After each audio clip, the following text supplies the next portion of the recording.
හොඳයි ගෞරවනීය ස්වාමීන් වහන්සේ අද එතකොට භාවනා වැඩසටහනේ ධර්ම සාකච්ඡාව නැත්නම් කමඨහන් සාකච්ඡාව සඳහා අපි සූදානම් වෙන්නේ. මාරමේ ස්වාමීන් වහන්සේට වාර්තා කීපයක් ලැබිලා තිනවා. එහෙනම් මම ආරාධනා කරනවා මාරමේ ස්වාමීන් වහන්සේට මේ ප්‍රශ්න ඉදිරිපත් කරන්න කියලා.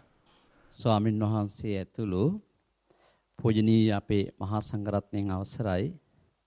අද අපේ වැඩමුළුවේ 4 වෙනි දිනය.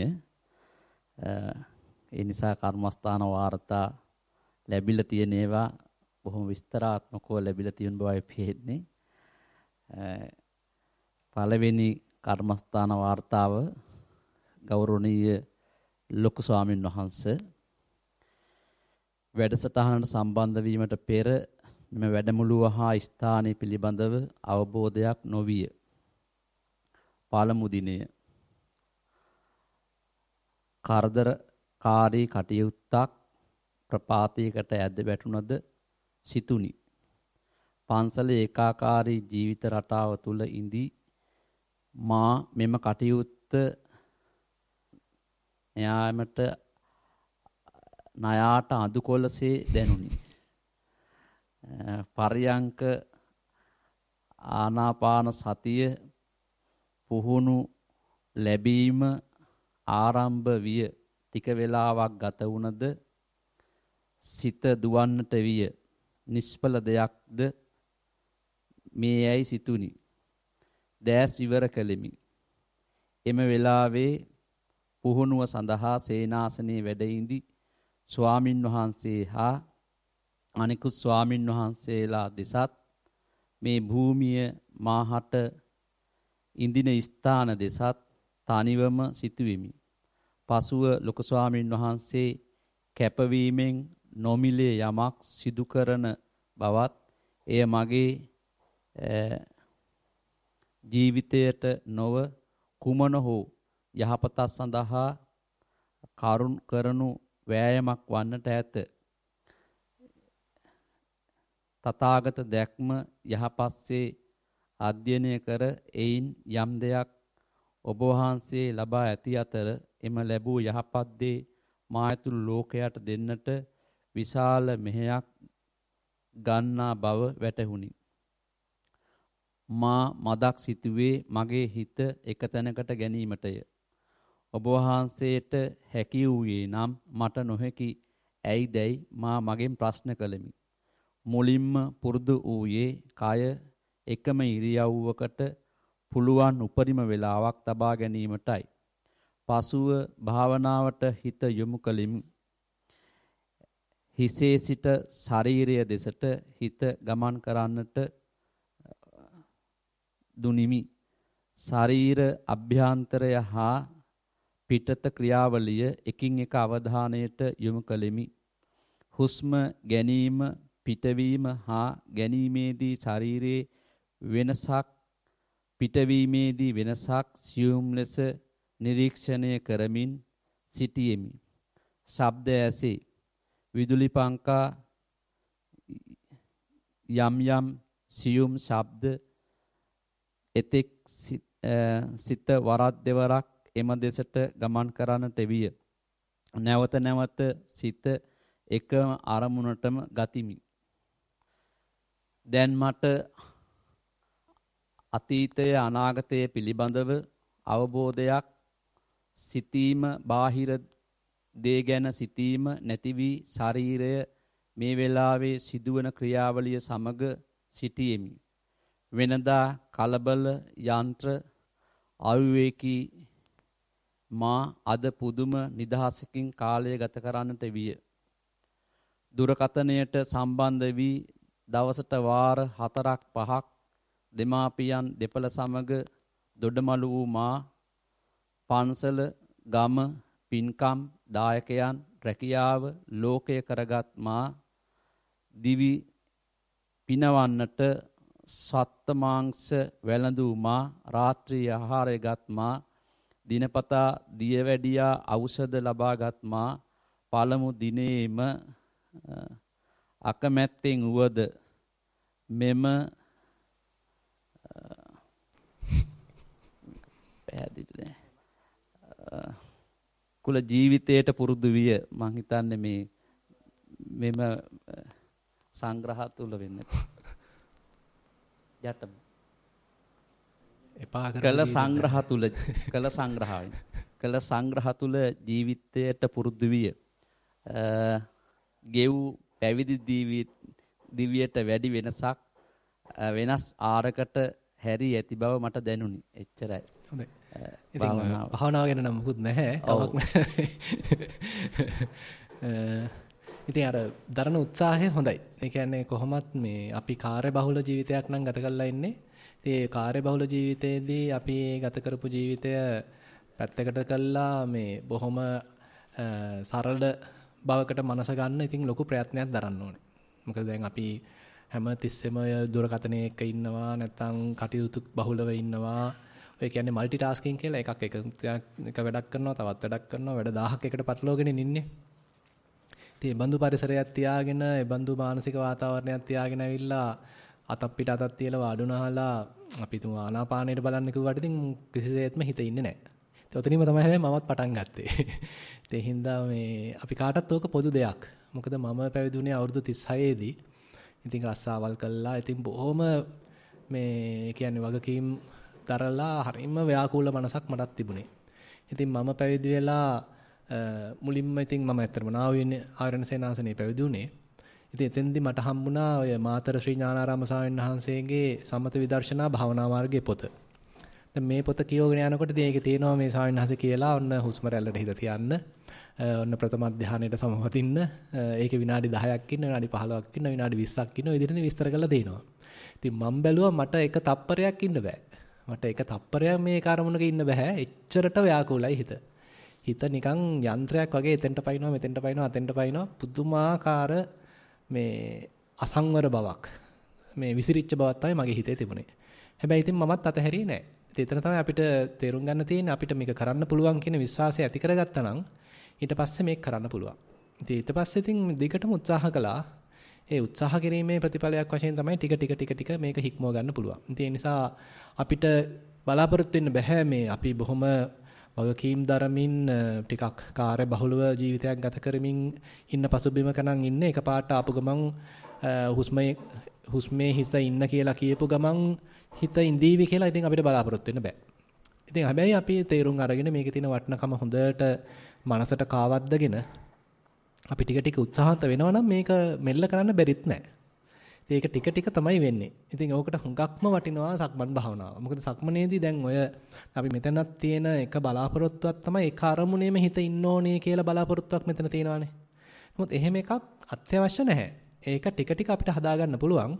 නමුත් ඊට වඩා හරිම ප්‍රායෝගිකයි සක්මන් භාවනාවකදී අපි එක අරමුණක නෙමෙයි ඇත්තටම හිත තියන්නේ. සක්මනේදී ඔන්න වම් පාදයේ ස්පර්ශනයට හොඳට Tamanට දැනෙනවා ඒක. නිකන් තඩස් ගාලා වදිනවනේ පාදේ. අන්න එතෙන්ට ඉබේටම හිත යනවා. ඒ ස්පර්ශයට. අන්න එතෙන්ට එතකොට හිත තියෙනවා. ඊට පස්සේ ඊළඟ පාදයේ ඔන්න ආයිත් දඩස් ගාලා වදිනවා. එතෙන්ට අපි හිත ගන්නවා. මේක මේ පැත්ත අපි හුරු කරනවා නම් මෙතන එක අරමුණක් නෙමෙයි තියෙන්නේ. අරමුණ නිරන්තරයෙන්ම වෙනස් වෙනවා. ඒ අරමුණ නිරන්තරයෙන් වෙනස් වෙද්දිත් අපිට ඒ උවමනා තැනට හිත ගෙනියන්න. හිත ගාන්ට එල්ල කරන්න පුළුවන් ශක්තිය හැදිලා එනවා. එතකොට ඒ එල්ල කරන්න පුළුවන් ශක්තිය අපිට උවමනා තැනට හිත යවන්න පුළුවන් ශක්තිය, අවධානය යොමු කරන්න පුළුවන් ශක්තිය අර අපි මෙතෙක් රැඳිලා හිටපු හිත අපිව අරගෙන යන කතන්දරයෙන් මුදව ගන්නවා.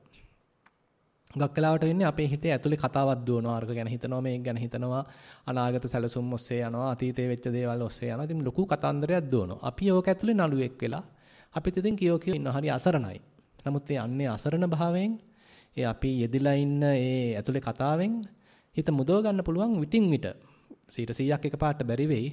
විටින් විට හිත අපිව මුදව ගන්න පුළුවන් අර විදිහට සක්මනේදී මේ පාදයේ ස්පර්ශයක් ගානේ අවධානය යොමු කරන්න අපි විටින් විට නිකන් ග්‍රවුන්ඩ් වෙනවා. හොඳට අර්ත් වෙන ගතියක් තියෙනවා. මෙතෙක් හිටියේ නිකන් වෙන ලෝකයක, මනසෙන් හදාගත්ත ලෝකයක, ප්‍රපංචයක. ඒකෙන් අත මිදිලා විටින් විට අපි එතෙන්ට එනවා. ඉතින් මේක වර්ධනය වෙන්න පොඩ ඉතින් ඊළඟට බහුලීකృత කරනවා. ඔන්න පියවර 2ක් ඉන්න බලනවා, පියවර 4ක් ඉන්න බලනවා, පියවර 6ක් ඉන්න බලනවා, පියවර 8ක් ඉන්න බලනවා. හරි ඒ වගේ Tamanට තේරෙනවා මේක දැන් ඉස්සෙල්ලා නම් මට එක මොහොතක් ඉන්න පුළුවන්කමක් තිබුණ නැහැ. දැන් නම් ඔන්න පොඩ්ඩක් පුළුවන්. දැන් නම් කලින්ට වඩා මට පියවර 5ක් 6ක් බලන්න පුළුවන් කියලා අන්න Tamanට මේක කරන්න පුළුවන් කියන විශ්වාසය ඇති වෙන්න පටන් ගන්නවා. ඒක හරිම වැදගත්. නැත්නම් ඉතින් අපි හිතන්නේ මේක කරන්න බෑ, මලාට කරන්න බෑ. මන්නම් අභෞව්‍යයි, අරකයි මේකයි කියලා අපි හුඟා දේවල් දාගන්නවනේ මේකට. ඒ මොකක්වත් නෑ, මේක මටත් කරන්න පුළුවන් කියන විශ්වාසය ඇති වෙනවා. ඊට පස්සේ තියෙන්නේ ඒක පුළුවන් තරම් බහුලීකృత කරලා ගන්නයි තියෙන්නේ. ඊට පස්සේ ඔන්න පුළුවන් වෙනවා. ඊට පස්සේ යන්න මේ කොනේ ඉඳන් එහා කොනට යනකම්ම පිළිවෙලට ඉන්න පුළුවන්. අරමුණේ හිත තියාගෙන ඉන්න පුළුවන්. එහා කොනේ ඉඳන් මෙහා කොනට එනකොටත් හිත තියාගෙන ඉන්න පුළුවන්. ඒ හදාගත්ත සතිය අපි ඉඳගෙන ඉන්න භාවනාවට අරගෙන ආවහම ඔන්න හුස්ම රැල්ලෙත් එතනත් ඉන්න පුළුවන්කම් පොඩ හැදෙනවා. ඉතින් මේකට කාලයක් යනවා. ඉතින් මේක මේ දවසෙන් දෙකකින් වෙන්නේ නැහැ. ඉතින් අපි පුළුවන් තරම් අර වැඩමුළුවකදී ඒ ඔක්කොම හොඳ පරිසර සාධක සකස් කළා, අනිත් දේවල් අපි අයින් කළා, වගකීම් බැහැර කළා, හිත පුළුවන් තරම් සරල කළා. මේකටම අපි යෙදෙනකොට පොඩ හිත නැගිටලා එනවා. ඉතින් ඒ හින්දා අධෛර්ය වෙන්න එපා. ඉතින් අපි හැමෝම උතනින් තමයි පටන් ගන්නෙ. හැබැයි ඉතින් මේක මෙල්ල කරන්න පුළුවන්. එහෙමයි සාරස. තවත් හොඳ මේ වාර්තාවක් වගේ පේනවා. ගෞරවනීය ස්වාමින් වහන්සේ 3 වන දිනය සක්මන් භාවනාව. දාන සීල භාවනා යන ත්‍රිවිධ පුණ්‍ය ක්‍රියාවන් දෙකක් හැඳින සිටියෙමි. මා භාවනා පුණ්‍ය ක්‍රියාවක් වන්නේ කෙසේද යන්න විමසුවද ඔබ වහන්සේගේ දේශනාවලදී මනා ලෙස අවබෝධ විය. සක්මන ආරම්භ කිරීමට මළුවට ගියෙමි. හොඳින් සිවුර සකසා ගතිමි. හිර වූ තැන් ලිහිල් බවට පත් කර ගත්ෙමි. ඍජුව සිට ගත්ෙමි. හිස, කොන්ද, පාදය යන තෙක් ශරීරය ඍජු කර ගත්ෙමි. හොඳ හුස්මක් ගැනීමත් පිටකිරීමත් විනාඩි 2ක කාලයක් කළෙමි. සැහැල්ලුවක් දැනෙන්නට විය. ආස්වාස ප්‍රාස්වාස තුල සිත තිබුණි. හුස්ම නාස්පුඩු වලින් ඇතුළට යන ආකාරය ශරීරයෙන් පිටවි වෙනස් වී ඒ හුස්ම ශරීරය තුල ගමන් කරන ආකාරයක්, නැවත එම හුස්ම පිටව යන අයුරුත් ඒ සමග ශරීරය වෙනස් වන අයුරුත් සිසිල්ව ශරීරගත වූ හුස්ම නැවත රස්නයකින් හා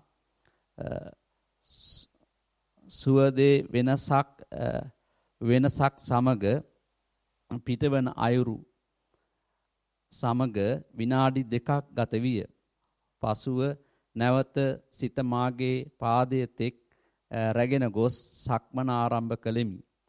ඒ වන විට බාහිර කිසිම දෙයක් සිතේ නැත. සාමාන්‍ය පරිදි ඇවිදින්නට වීම එසේ පියවර ගණනක් ගියමි. යන අතරතුර වම දකුණ ලෙස සිතමින් පාදය තැබුවෙමි.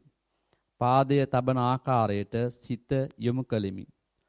පොළව සමග පාදයේ ස්පර්ශ වන අයුරු වැලි කැටවල හා වැලි අඩු වැඩි තැන්වල පාදයේ ස්පර්ශ වන අයුරු එය සමහර වෙලාවට යටිපතුලට වේදනාවක් අඩු වේදනාවක් ලෙස දැනුනි.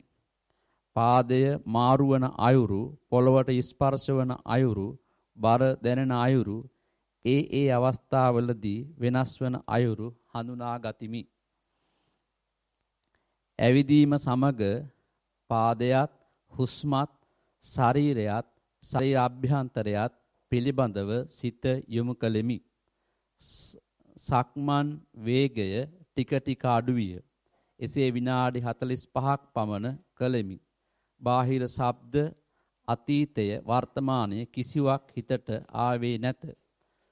සක්මන නතර කර එක තැනක ඍජුව සිටගත්ෙමි. මනසට සුවයක් හා විවේකය දැනුනි. මෙම පුරුදුතාවය දිගින් දිගට පවත්වාගෙන යාමට රුචියක් දැන මට ඇති වී ඇත. ඔබ වහන්සේට දීර්ඝායු ලැබේවා. හොඳයි, මම හිතන්නේ ලොකු සානාසේ මූලික කරගෙන ලියලා තියෙන්නේ. ඉතින් ඒ කියන්නේ අපිට සක්මනට ටික ටික අපේ හිත එනවනම් සක්මනේ විවිධ තොරතුරු එන්න පටන් ගන්නවා. ඒ කියන්නේ අපි හිතාගෙන ඉන්නවා මේ කය බොහොම සමබරයි නැත්තම් සමමිතිකයි කියලා. සමහරවිට තේරෙනවා මේ පාද එකිනෙකට සමාන නැහැ කියලා. ඒක කකුලක් නිකන් පොඩ්ඩක් අපි තුමු දිගට දැනෙනවා, අනිත් එක නිකන් පොඩ්ඩක් ඇලේට තියෙනවා වගේ දැනෙනවා. ඒ වගේ වෙනස්කම් පවා දැනෙන්න පුළුවන්. ඒ කියන්නේ අපි 100% අපේ මේ ඇවිදීම ਸਰව සම්පූර්ණ නැහැ. පුංචි පුංචි වෙනස්කම් පවා දැනෙන්න පුළුවන් අපේ නිකන් ඒ ඇවිදින රටාවේ තියෙන වෙනස්කම්. හිතන්න අපි වම් පාදේ පොඩ්ඩක් ඇලේට තියෙනවා. අනිත් පාදේ හොඳට සමතල විදිහට තියෙනවා. ඒ වගේ එක එක වෙනස්කම් තියෙනවා.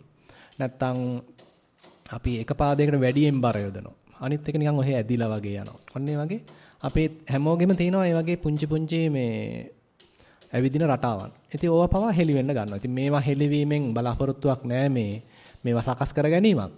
මම කියන්නේ අර කායට හිත ආපු බව තේරෙනවා මේවා අපිට හෙලි වෙනකොට.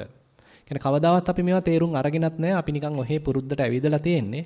නමුත් හොඳට සක්මනේ අපේ සිහිය පිහිටන්න අපේ කයටම හිත පැමිණෙන්න මේ තියෙන සියුම් ලක්ෂණ එළියට එන්න ගන්නවා. ඊට පස්සේ යන්න අපිට පුළුවන් මේ පාදයේ දැනෙන මේ තව ලක්ෂණ දැනගන්න උත්සාහන්ත වෙන්න. ඒ කියන්නේ අපි භාවනාව පටන් ගන්නකොට සියලු තොරතුරු අපිට එකපාරටම එන්නේ නැහැ. එන්නේ බොහොම අපිටම රළු අරමුණු ටිකක් නැත්නම් බොහොම ගොරෝසු තොරතුරු ටිකක් තමයි මුලින් එන්නේ.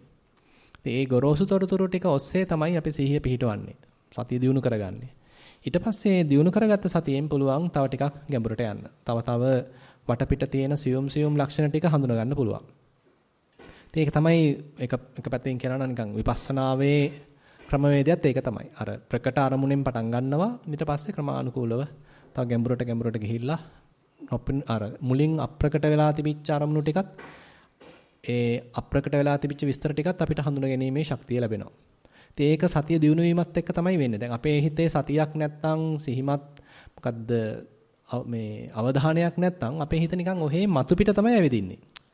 ඒ කියන්නේ මතු පිට කියන්නේ අරමුණු අපි තුමු 100ක් තියෙනවා කියලා හැම අරමුණකම නිකන් මතු පිට අර ගැඹුරට එකකවත් යන්නේ නැතුව ඔහේ නිකන් මතු පිට අල්ලා අතගා යන ගතියක් තමයි අපේ හිතේ තියෙන්නේ. නමුත් සිහිය හොඳට දියුණු වෙන්න මේ යම් අරමුණු අපිට වමනා අරමුණේ ගැඹුරට යොදන්න පුළුවන් හිත. ඔක අර විස්තර වෙන අපිලාපන ලක්ෂණය කියලා කියනවා මේ සතියේ තියෙනවා පොලා පනින්නේ නැහැ. දැන් අරමුණකට අපි හිත යදුවාම පොලා පයින්නේ නැහැ. ඒ වෙනුවට ඇතුළටම යනවා. කිඳා බහිනවා. ඒ කිඳා බැසීම තුළ තමයි හොඳට අපිට තව විස්තර ටිකක් හොයාගන්න. ඒකේ අරමුණේ යථා ස්වභාවය හඳුනා ගන්න පුළුවන් හැකියාව හම්බ වෙන්නේ. ඒ නිසා මේ සායනස දරලා තියෙන ප්‍රයත්නය හොඳයි.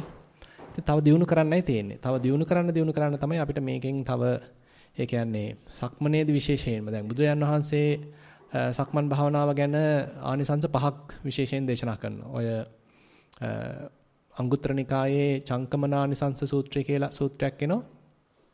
ඒ සූත්‍රයේ බුදුරජාන් වහන්සේ විශේෂ ආනිසංස 5ක් දේශනා කරනවා. පටන් ගන්න බොහොම සරල ආනිසංසයකින්. උන්වහන්සේ කියනවා අද්ධානක්ඛමෝ හෝති කියලා. ඒ කියන්නේ දුර ගමන් යන්න පුළුවන් හැකියාව හදලා දෙනවා. දැන් අද වගේ නෙමෙයිනේ එදා කාලේ හැම දෙයකදීම මේ පයින් තමයි යන්න තිබුණේ. ඉතින් තමන්ගේ කායික නිරෝගී බව තියෙනවා නම් උන දුර ගමනක් යන්න පුළුවන්. දුර කියන්නේ ඇවිදලා පුරුදු නම් දුර ගමනක් පහසුවෙන් යන්න පුළුවන්. ඒ හින්දා මුලම ආනිසංසය වශයෙන් පෙන්වන්නේ අද්ධානක්ඛමෝ හෝති. ඕනම දුර ගමනක් යන්න පුළුවන් මේ ශක්තිය විශ්වාසය හදලා දෙනවා.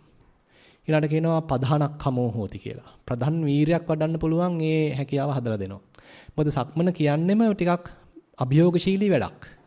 අපි S2 අරගෙන ඉන්නේ අනිත් අයත් වටපිට ඉන්නවා, සද්දත් ඇහෙනවා, තව දේවල් පේනවා. ඊළඟට කායික සමබරතාවය පවත්වන්න ඕනේ.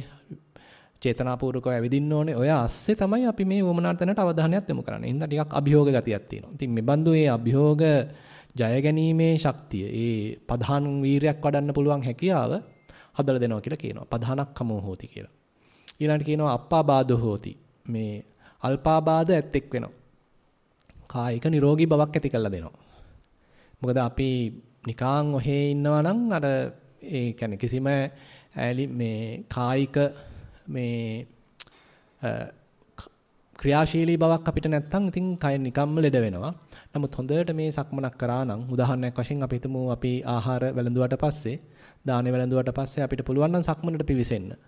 එතනම අන්න ඊළඟ ආනිසංසයත් පෙන්නනවා අසිතේ පීතේ කායිතේ සායිතේ සම්මා පරිණාමං ගච්ඡති කියලා. ඒ කියන්නේ අපි කාපු බීපු දේවල් හොඳට ජීර්ණය වෙනවා.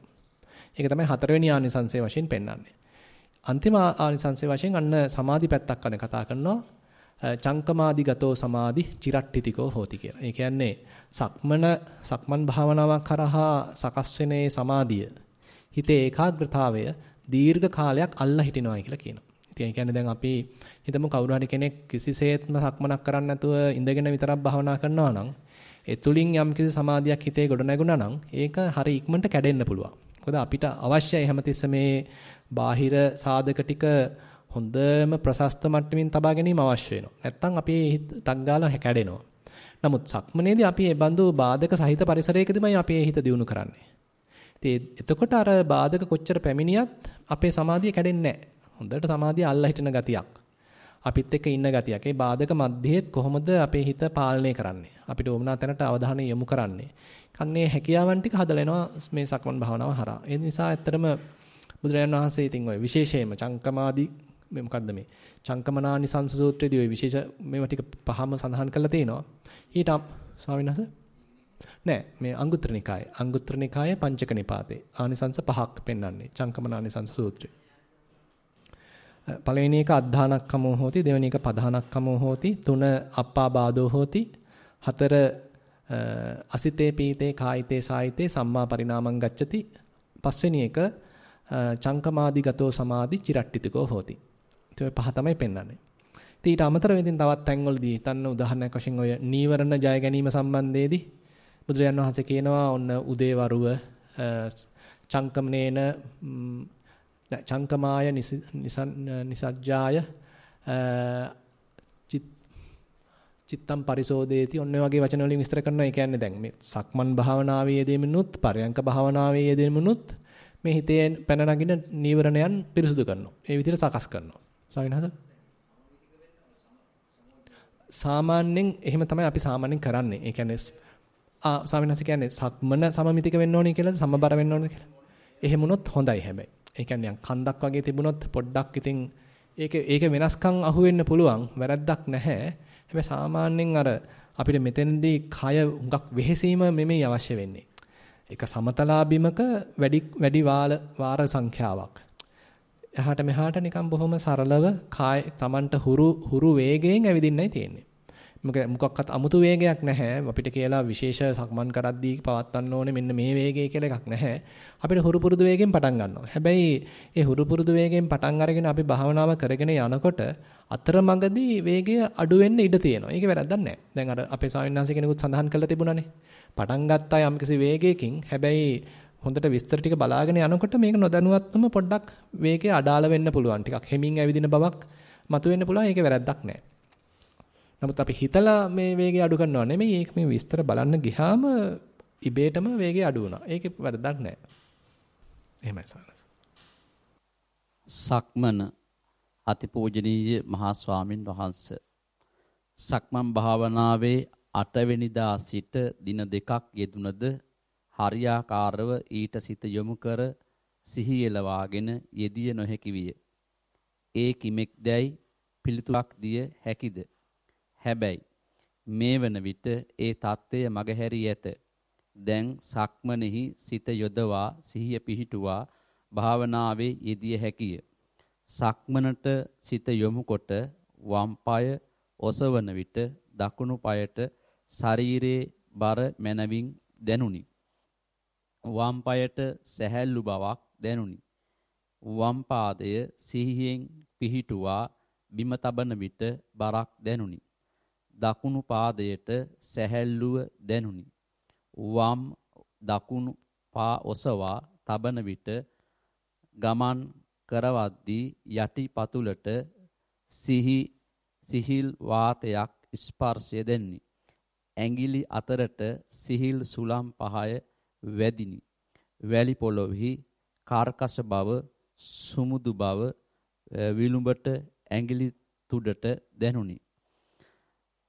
දන හිසටද ශරීරයේ බර තදින් දැනුනි.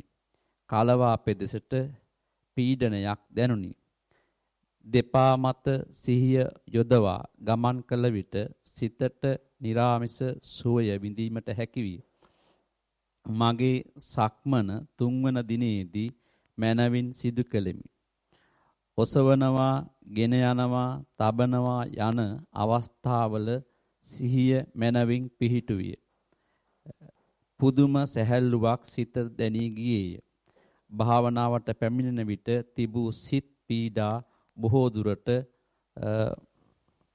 බොහෝ දුරට වෙනස් සැහැල්ලුය. සක්මන සිත ඇලුම් කරන්නේය. තෙරුවන් සරණයි. හොඳයි. ඒක උතෙන්දී අපිට පුළුවන් දැන් ඔසවනවා, ගෙන යනවා, තබනවා කියන එක හොඳයි, වැරද්දක් නැහැ. කියන්නේ එසවීමේ මුළු ක්‍රියාවලියම දකිනවා. එතකොට ඕනනම් හිතින් මෙනෙහි කරනවා ඒ එසවීමේ මුළු ක්‍රියාවලිය සිද්ධ වෙනකොට. අපි තුමු දැන් පාදයේ මේ විදිහට පොළවේ ස්පර්ශ වෙලා තිබුණා. ඔන්න එසවීමක් සිද්ධ වෙනවා. එතකොට අපිට තේරෙනවා නිකන් මැද හරියේදී හොඳට මේ එසවීම තමයි සිද්ධ වෙන්නේ කියලා තේරෙනවා. එතකොට අන්න හිතින් මෙනෙහි කිරීමක් කරනවා ඔසවනවා කියලා. ඊට ඔන්න ගෙන යනවා නිකන් පොළොවට සමාන්තරව ඔන්න අරගෙන යනවා. එතකොට ගෙන යනවා කියලා හිතින් මෙනෙහි කිරීමකුත් කරත හැකියි. ඊට පස්සේ ඔන්න තබනවා. උඩ හිටපු තැන ඉඳන් ඔන්න පහත් වීමක් දැනෙනවා. එතකොට මේ අවස්ථාන් වලදී පාදයට දැනෙන විවිධ දේවල්. ඔසවද්දී අපිට මොන බරක් දැනෙනවා කියලා ඊට පස්සේ ගෙන යද්දී චලනයක් දැනෙනවා. ආයෙ තබන්න එනකොට නිකන් ආයෙත් එක්ක බරක් හෝ සැහැල්ලුවක් දැනෙනවා වෙන්න පුළුවන්. එතකොට මේ දැනෙන දැනීම් වල පුංචි වෙනස්කම් තියෙනවා. දැන් අපේ හිත උනන්දු කරවන්න ඕනේ මෙන්න මේ දේවල් බලන්න. ඒ කියන්නේ දැන් අපි නිකන් ඔහේ ගිහිල්ලා වැඩකුත් නැහැ මේකේ. නිකන් ඔහේ යන්නම් වාලේ ගිහිල්ලා වැඩක් නැහැ. අපේ හිතේ පුංචි කුතුහලයක් අවශ්‍යයි. මොකද්ද ඇත්ත වශයෙන් මෙතන වෙන්නේ? ඔය කියන දේවල් තියෙනවද? නිකන් කර. හිත අභියෝගයක් කරනවා වගේ. අපි කියනවාට අපි දැන් කියනවානේ ඉතින් ආරක් කරන්න මෙහෙම කරන්න කියලා ඔය කියනවා ඇත්තද මේක කියලා ඉතින් අර පොඩි අභියෝගශීලීව කුතුහලයක් එක්ක හොයලා බලනවා. ඔන්න හොයලා බලන මේ ඔසවනකොට මේකේ මොනවාද ඇත්ත වශයෙන්ම දැනෙන්නේ? ගෙන යනකොට ඒ විදිහටම දැනෙන්නේ නැත්නම් ඊට වඩා වෙනස්ව දැනෙනවද? තබනකොට ඒ විදිහටද දැනෙන්නේ නැත්නම් ඊට වඩා වෙනස්ව දැනෙනවද? ඊට පස්සේ ඔන්න තැබුවා. පොළවේ වැදුනා. වැදුනාට පස්සේ මොනවාද දැනෙන්නේ? අපි තුමු ඉස්සලා ඔන්න විරුඹද දැනෙන්නේ. නැත්නම් ඇඟිලිද ඉස්සලා වදින්නේ. අන්න ඒ වගේ පොඩ්ඩක් මේකට දාන්න ඕනේ මේ කුතුහලයක්. ඌමනාවක්. හිතන්න අපි පුංචි දරුවෙකුට කවදාවත් දැකපු නැති සෙල්ලම් බඩුවක් දුන්නා කියලා. එතකොට එයා දන්නේ නැහැනේ මේකෙන් මොකද්ද කරන්න කියලා. අපි දුන්නේ එයාට බෝලයක් අරන් දෙනවා. කවදාවත් බෝලයක් අත ගාලා සෙල්ලම් කරපු නැති පුංචි දරුවෙකුට බෝලයක් ගෙනල්ලා දුන්නොත් සමහරට එයා හිතන්න පුළුවන් මේක කන බොන දෙයක් කියලා. මේක ඇපල් ගෙඩියක් කියලා හිතුවයි කියලා හිතන්නකො. ඉතින් එයා ඔන්න කට ගහලා බලනවා. විකලා බලනවා. ඉතින් නෑ මොකක්වත් රසක් නෑ. මේක රබර් එකනේ. ඊට පස්සේ එයා දැන් ඔන්න ඒ කියන්නේ විකලා බැලුවා තේරුන්නේ නෑ. ඊට පස්සේ ඉතින් මේක ඔබලා බලනවා. නැත්නම් ඔන්න නහයට ලං කරලා බලනවා මේක සුවඳද කියලා. සමහරට ඔන්න පොඩ්ඩක් බිමට දාලා බලනවා. ඔන්න එතකොට තේරෙනවා මේක නිකන් උඩ යනවා, උඩ පයින්නවා. හරිය මේක දැන් තේරෙනවා. ඒක තමයි යා හඳුනගන්නේ මේකෙන් මේ සෙල්ලම් කරන්න පුළුවන් කියලා. අන්න ඒ වගේ අපිත් බොහොම ප්‍රාථමික මට්ටමකින් තමයි මේක දිහා බලන්නේ. අපි දන්න දේවල් මෙතෙන්ට වැඩක් නැහැ.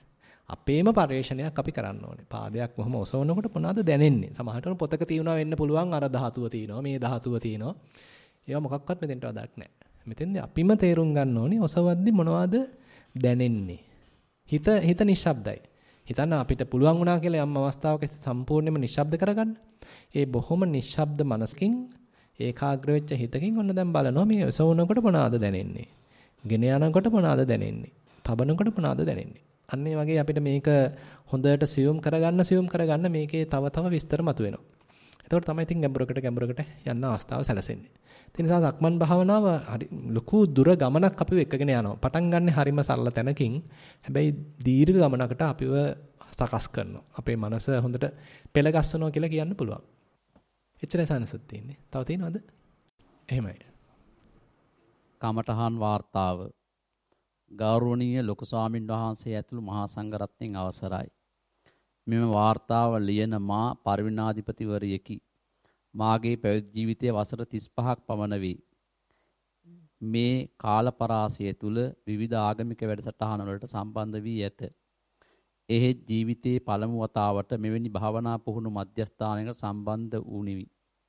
ඒ 2027 8 වෙනි දින සිට 2027 11 වෙනි දින දක්වා මීතිගල නිස්සරණ භාවනා මධ්‍යස්ථානයටයි. මෙම ස්ථානීය භාවනා අපේක්ෂාවෙන් පැමිණෙන යෝගාවචරයන්ට ඉතාමත් වටිනා ආයතනයකි. මෙම ආයතනයේ ප්‍රධාන නායක ස්වාමින් වහන්සේ තුල පවතින කරුණා ගුණය මාදුට විශේෂ ලක්ෂණයකි. උන්වහන්සේ ආරම්භ කර ඇති සතිපාසල නම් වැඩසටහන ඉතාම අගනේය. එසේම උන්වහන්සේගේ දේශනා විලාසය ඕනෑම බුද්ධි මට්ටමක අයෙකුට තේරුම් ගැනීමට පහසු වූවකි. එය මා ආසා ඇති අනෙක් දේශනාවලට වඩා සුවිශේෂයි.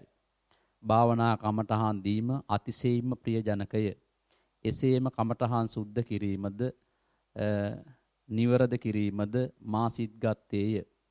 සතිපට්ඨාන සූත්‍රය පුද්ගල ජීවිතය සැපවත් කිරීමට මහෝපකාරී වන්නේ කෙසේදයි වැටහුණේ අදය. මා මේ දවස් 3ට ලද අත්දැකීම ආයේ ජීවිතේ කවදා ලැබේදයි නොදෙනිමි. ආරණ්‍ය සේනාසනයේ සුවය ග්‍රාමවාසීව ලබා ගැනීමට අතිශය දුෂ්කරය. භික්ෂුවගේ කාර්යභාරය සම්පූර්ණයෙන්ම විනාශ වී ගොස්ය. මෙම සෙනසුන් සංස්ථාවෙන් කෙරෙන සේවාව මිනිසාගේ විමුක්තිය උදෙසා විස්තර කළ නොහැකිය. සක්මන් භාවනාව. මාගේ සිත මෙම ස්ථානයේ පැමිණෙන තෙක් කලබලයෙන් පැවතුණි. මාගේ සිත අරමුණකට ගැනීමට බොහෝ වේලාවක් යනතුරු අපහසු විය. වාර කීපයක් සක්මන් කරන අතරතුර මම වම දකුණ වශයෙන් සිහිපත් කරමින් පා ඔසවන හා තබන අයුරු මෙනෙහි කළේය. පාදවල කෙන්ඩය හා වලලු කරට වේදනා දැනුනි. එම ස්ථානයට සිත ගමන් කරවා සතියෙන් නැවතත් සක්මන් කළෙමි. වේදනාව දුරු විය. පැය භාගයක් පමණ එසේ භාවනා කරන විට සිහිය එළවා ගැනීමට හැකි විය. එහෙත් මොහොතකින් මොහොත සිත වෙනත් දේ කරා ඇදී යයි. නමුත් අදාළ අරමුණ කරා වීරියෙන් සිත යොමු කළෙමි. පරියංක භාවනාව. මෙම ක්‍රමය මට ඊතා අපහසු වූයේ එම ඉරියව්ව තුලින් ඇතිවෙන වේදනාත්මක දැනීමය. බෙල්ල, කොඳුනාරටය, තුනටිය, කලවා දෙක හා කෙන්ඩය දැඩි වේදනාවට පත්විය. මුල් දවසේ සතිය කෙරෙහි සිත පිහිටුවීම අපහසු විය. එහෙත් කමඨහන් සුද්ධ කිරීමට කන්යොමා සිටීමෙන් එය අපහසු නොවන බව වැටහිනි. හුස්ම ඉහළ පහළ යන අයුරු මනවින් වටහා ගතිමි. ඒ කෙරෙහි සිහිය පිහිටුවා ගැනීමේදී කන් දෙකෙන් යම් රස්නයක් පිටවී යන අයුරු දැනුනි.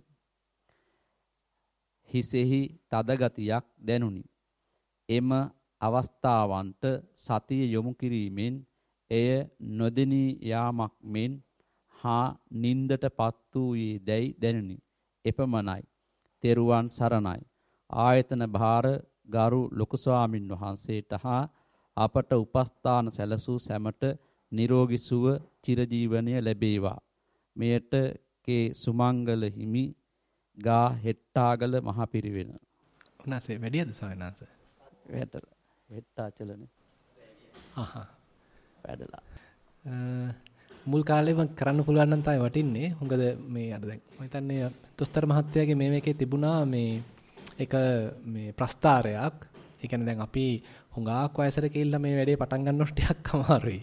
මොකද එකක් කායික ප්‍රශ්න පොඩ්ඩක් බලපානවා. අනිත් එක තමයි අපේ හිතෙත් නැත්නම් අපේ මොළෙත් තියෙනවා මේ ඒ කියන්නේ හුඟක් වයසට ගිහිල්ලා සතිය දිනු කරද්දී ඒ වැඩෙන්න ගත වෙන කාලය බැලුවාම ටිකක් වැඩි. හැබැයි පුංචි කාලේ මේක පටන් අරගෙන කරගෙන යනවා නම් ඉක්මනටම වැඩෙන ස්වභාවයක් තියෙනවා. ඒ නිසා හැකි ඉක්මනින් අපේ මේ කටයුත්තට අත තියෙනවා නම් එතකොට ඒකේ අර නැවුම් බවකුත් තියෙනවා. අපිට උනන්දුවකුත් තියෙනවා. ඊළඟට අර දැන් මේකටත් කාලයකුත් ගත වෙනවානේ. ඉතින් නැත්තම් ඉතින් අර හුඟක් එහාට යන්න ඉතින් වගකීම් සහගත වෙනවා. ඉතින් අපේ මනසෙත් තව ඒ කියන්නේ ව්‍යාපෘති වැඩි වෙනවා.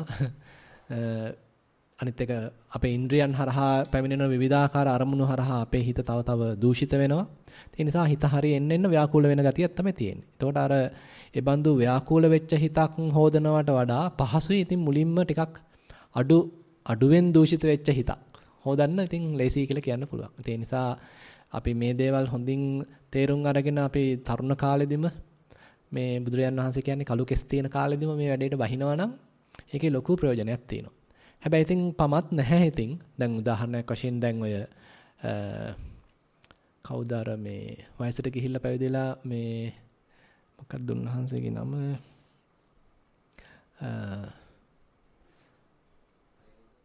සයිනස නෑ මං කිව්වේ සූත්‍රයක්ම එන්නේ මේ අර උන්වහන්සේ ඇවිල්ලා කියන්නේ මටත් මේ කමටහනක් දෙන්න මාළුන්ගේ පුත්තු සාහිණාංශ. මාළුන්ගේ පුත්තු සාහිණාංශයේම උදාහරණයක් වශයෙන් හරිම වයසට ගිහිල්ලා පැවිදි වෙච්ච කෙනෙක්. උන්වහන්සේ ඇවිල්ලා මේ බුදුහාඳුරන්ට ඇවිටිලි කරනවා මේ මට කමටහනක් දෙන්න කියලා. ඉතින් බුදුහාඳුර නිකන් පොඩ්ඩක් මුලදී ටිකක් අදිමදි කරනවට වඩා නිකන් මම හිතන්නේ අර පොඩ්ඩක් අගේ කිරීමක් කරනවා. දැන් ඔබ වහන්සේ මේ වයසට ගිහිල්ලා ආපු මිනිස්සයා ඔබ වහන්සේත් ඔහොම ඉල්ලන්න ගත්තාම මේ අනිත් මේ තරුණ භික්ෂුන් වහන්සේලා මොනවා කියයිද? එහෙම කියලා මේ පොඩි අදිමදි කිරීමක් කරනවා. ඊට පස්සේ උන්වහන්සේ නැවතත් ඉතින් ඇවිටලි කරනවා අනේ ස්වාමීන් වහන්සේ එහෙම කියන්න එපා මට කමටහනක් දෙන්න හරිනේ කියලා. ඊට පස්සේ බුදුරජාණන් වහන්සේ කමටහනක් දුන්නාම හරිම ලස්සනට මේ මාළුන්ගේ පුත්තු සූත්‍රයේ මේ මාළුන්ගේ පුත්තු ස්වාමීන් වහන්සේ බුදුරජාණන් වහන්සේගේ කමටහන තේරුම් ගත්ත ආකාරය හරිය ලස්සනට විස්තර කරනවා. ඒ කියන්නේ අපි සිහියෙන් තොරව කටයුතු කරද්දී කොහොමද ඇහැට මේ පැමිණෙන අරමුණක් අපි අභිනන්දනය කරන්නේ කොහොමද? ඒකේ අසතියෙන් කටයුතු කරන්නේ කොහොමද? ඒ හරහා කෙලෙස් වැඩෙන්නේ කොහොමද?